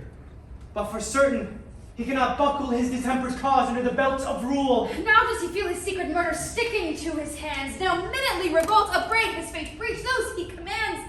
Move only in command, nothing in love. Now does he feel his title hang loose about him like a giant's robe upon a dwarfish thief. Who then shall blame his pestered senses to recoil and start, when all that is within him condemns itself for being there? But march we on, to give obedience where it's truly owed. Meet we the medicine of the sickly wheel, and with him pour we in our country's purge, each drop of us. Or so much as it needs, to do the sovereign flower and drown the weeds. Make we our march towards Banff!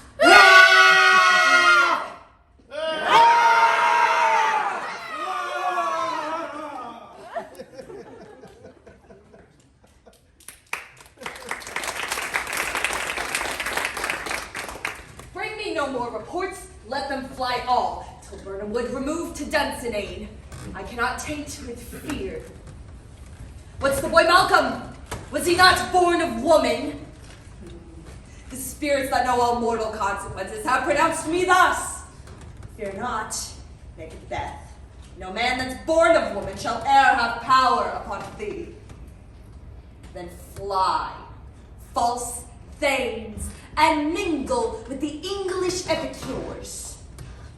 The mind I sway by, and the heart I bear, shall never sag with doubt, nor shake with fear.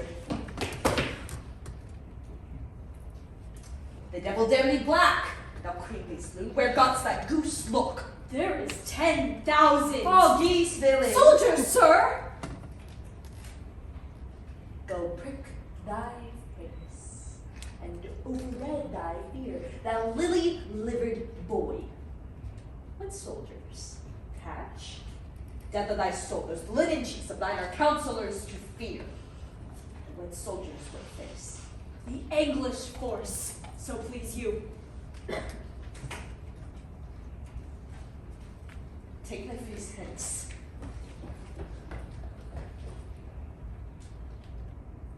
Satan!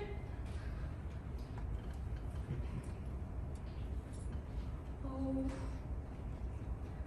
I am sick at heart. Satan, I say! This push will cheer me ever, or deceit me now. I have grown old enough.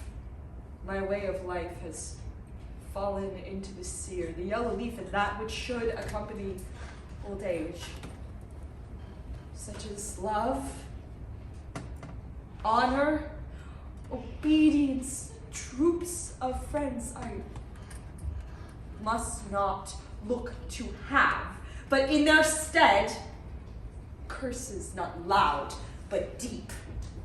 Mouth honor, breathe, which the poor heart should fain deny, but dared not. Satan, what is your precious pleasure? What news more?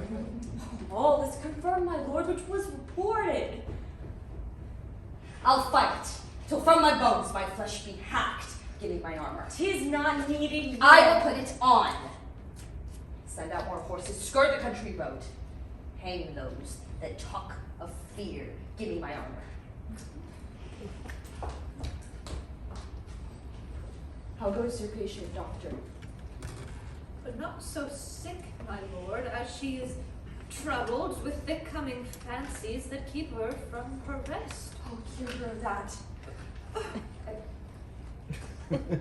Canst thou not minister to a lying disease, pluck from the memory a rooted sorrow, raise the written troubles of the brain, and with some sweet, oblivious antidote, cleanse the stuffed bosom of that perilous stuff which weighs upon the heart? Oh, therein the patient must minister to himself. Throw physic to the dogs, of none of it.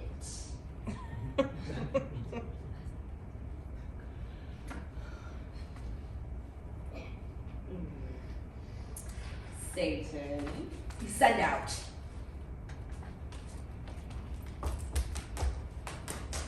Doctor, the Thanes fly from me. If thou couldst, Doctor, cast the water of my land, find her disease, and purge it to a sound and pristine health. I would applaud thee to the very echo that would applaud again.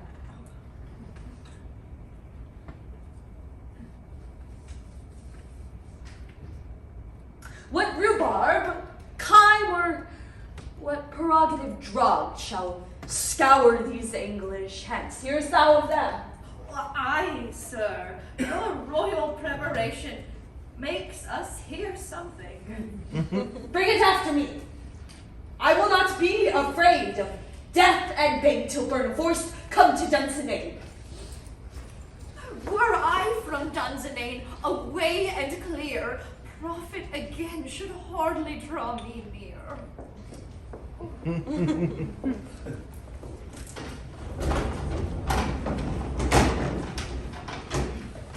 Cousins, I hope the days are near at hand the chambers will be safe. We doubted nothing. What wood is this before us? The wood of Burnham. Let every soldier hew him down a bough and bear it before him. Thereby shall we shadow the numbers of our host and make discovery ere in report of us. It shall be done. We learn no other but the confident tyrant keeps still in Dunsinane, and will endure our setting down before it. 'Tis his main hope. For where there is advantage to be given, both more and less have given him the revolt, and none serve with him but constrained things, whose hearts are absent too. Then let our just censures attend the true event, and put we on industrious soldiership. The time approaches that will with due decision make us know what we shall say we have and what we owe. Thoughts speculative their unsure hopes relate, but certain issue strokes must arbitrate, towards which advance the war.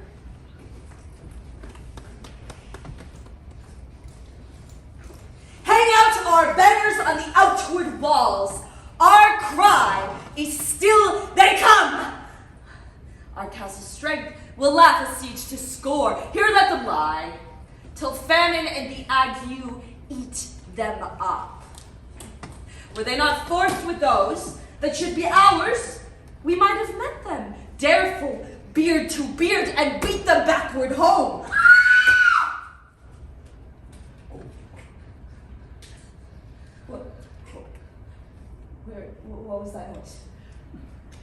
cry of women, my good lord.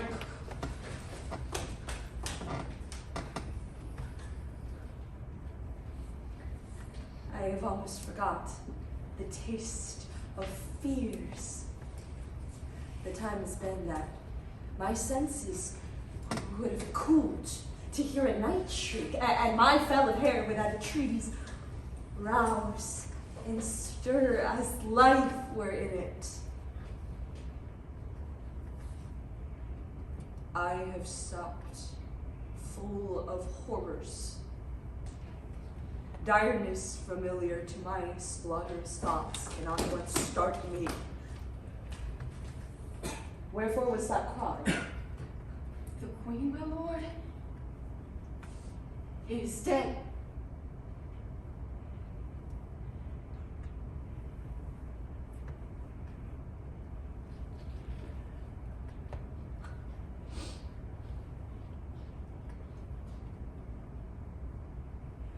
She should have died hereafter. There would have been a time for such a word. Tomorrow. And tomorrow. And tomorrow. Creeps on this petty pace from day to the last syllable of recorded time. And all our yesterdays have lighted fools on the way to dusty death. Out, brief candle! Life is but a walking shadow, a poor player that struts and frets his hour about the stage, and then is heard no more. It is a tale told by an idiot, full of sound and fury, signifying nothing. Now canst use thy tongue, thy story quickly. Gracious my lord, I should report that which I say I saw, but know not how to do it. Well, say, sir. As I did stand my watch upon the hill, I looked toward Burnham, and anon methought the wood began to move. Liar, and let me endure your wrath if it be not so. Within this 3 mile, may you see it coming, I say, a moving crow.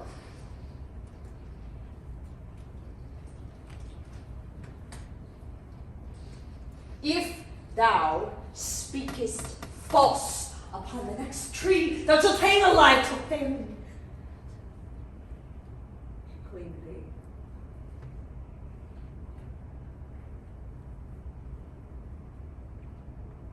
If thy speech be soothed, care not if thou dost for me as much. I pull in resolution and begin to doubt the equivocation of a fiend that lies like truth.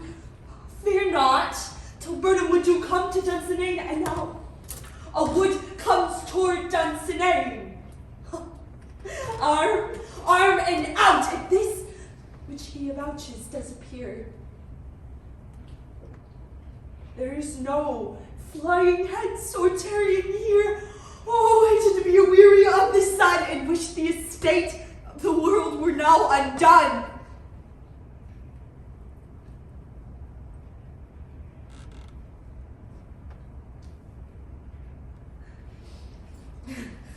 Ring the alarm bell, blow wind, come rack, at least we'll die with harness on our back.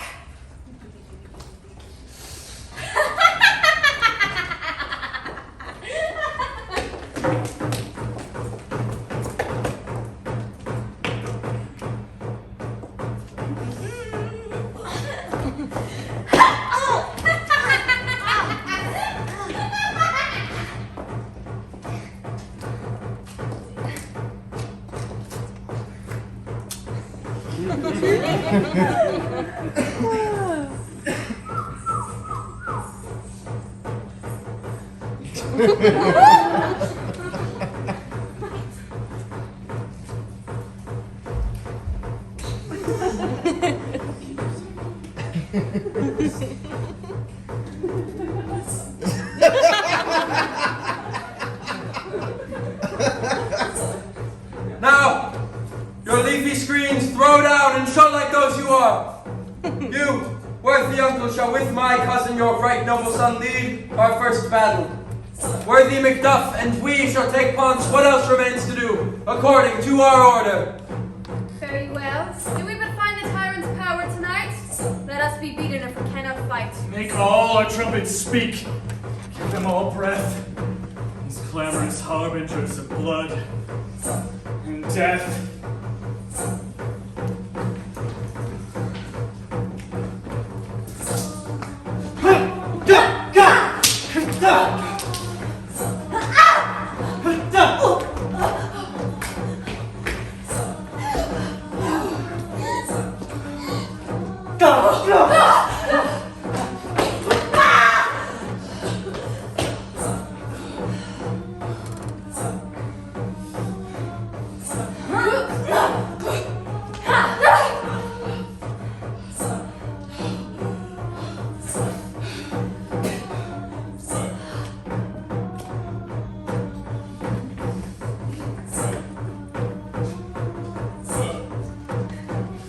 Oh, they have tied me to a stake!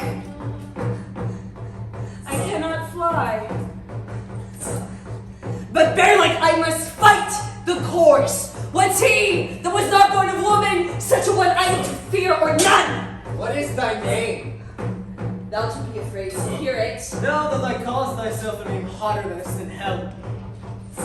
My name's Macbeth. The devil himself cannot produce a title more hateful to mine ear. No, nor more fearful. Thou liest, abhorred tyrant. With my sword I'll prove the lie thou speakst. Thou was born of woman.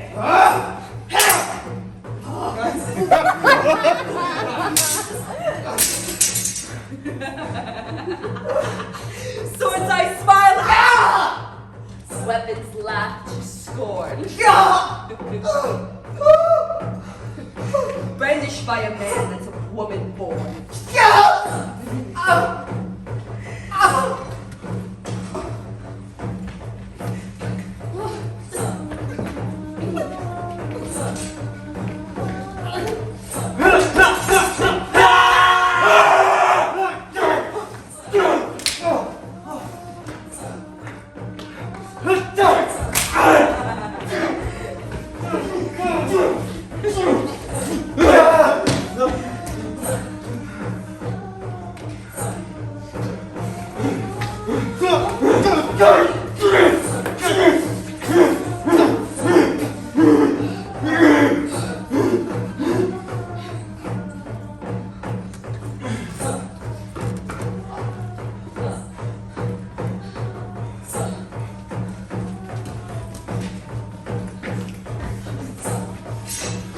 What were the noises?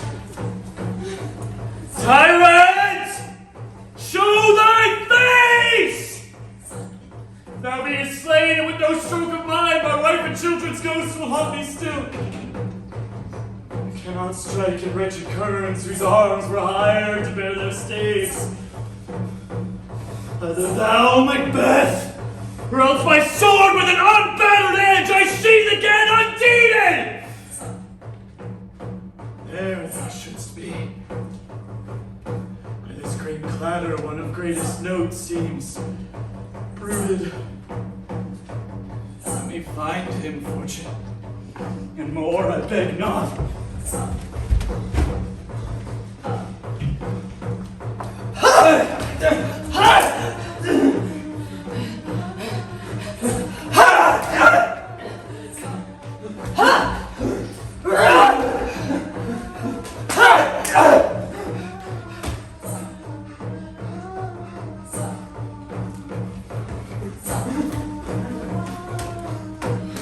This way, my lord. The castle's doubly rendered, the tyrant people on both sides do fight, the noble maids do bravely in the war. The day almost itself professes yours, little is to do. We have met with foes to strike beside us. Enter, sir, the castle.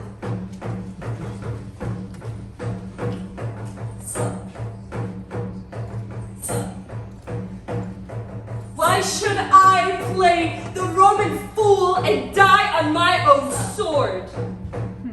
Was I see? Lives the gashes do better upon them. Turn, hellhound. Turn. Varvanos, I have avoided thee, but get thee back! My soul is too much charged with blood of thine already. I have no words. My voice is in my sword. Thou bloodier villain, the terms can give thee out! Sun loses labor as he sleeps! The entrenching air with thy keen sword impresses making me bleed. Let fall like blade on vulnerable crown. I live a charmed life and does not yield to one of woman born. To spare thy charm, and let the angel whom thou still hast served tell thee that Macduff was from his mother's womb untimely ripped!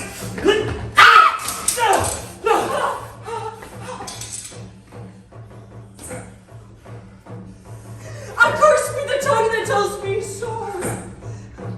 For to count my better part of man, and be these juggling feats, no more believe that palter with us in a double sense that keep the word of promise to our ear. I break it to our hope. I'll not fight with thee.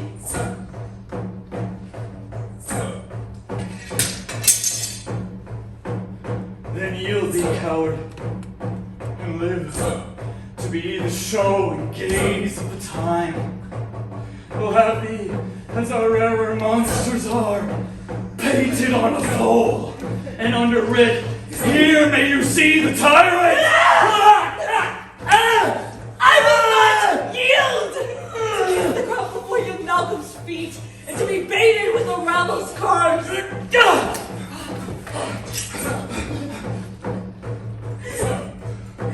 Though Burnham would do come to Dunsinane, and thou opposed, being of no woman born, yet I will try the last!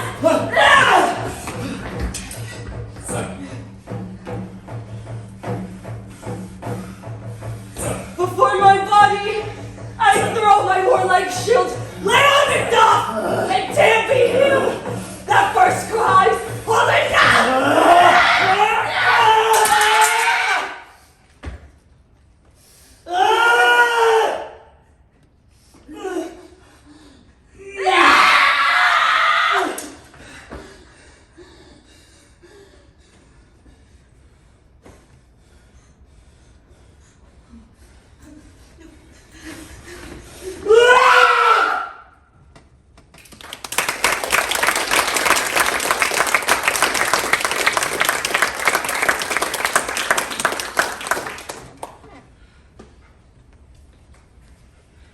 I would the friends we miss were safer halved. Some must go off.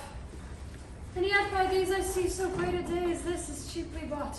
Worth and Macduff is missing, and your noble son.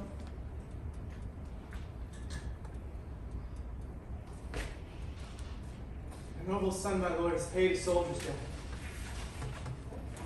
He only lived till he was a man, the which no sooner had his prowess confirmed in the unshrinking station where he fought. But like a man, he died. Then he is dead. Aye. Brought off the field. The cause of sorrow must not be measured by his worth, but then it hath no end. Why then, God's soldier be he. If I, as many sons as I have hairs, I would not wish them to a fair death, and so his knell is not. He's worth more sorrow, and that I'll spend for him. He's worth no more. They say he parted well and paid his score. Here comes no comfort.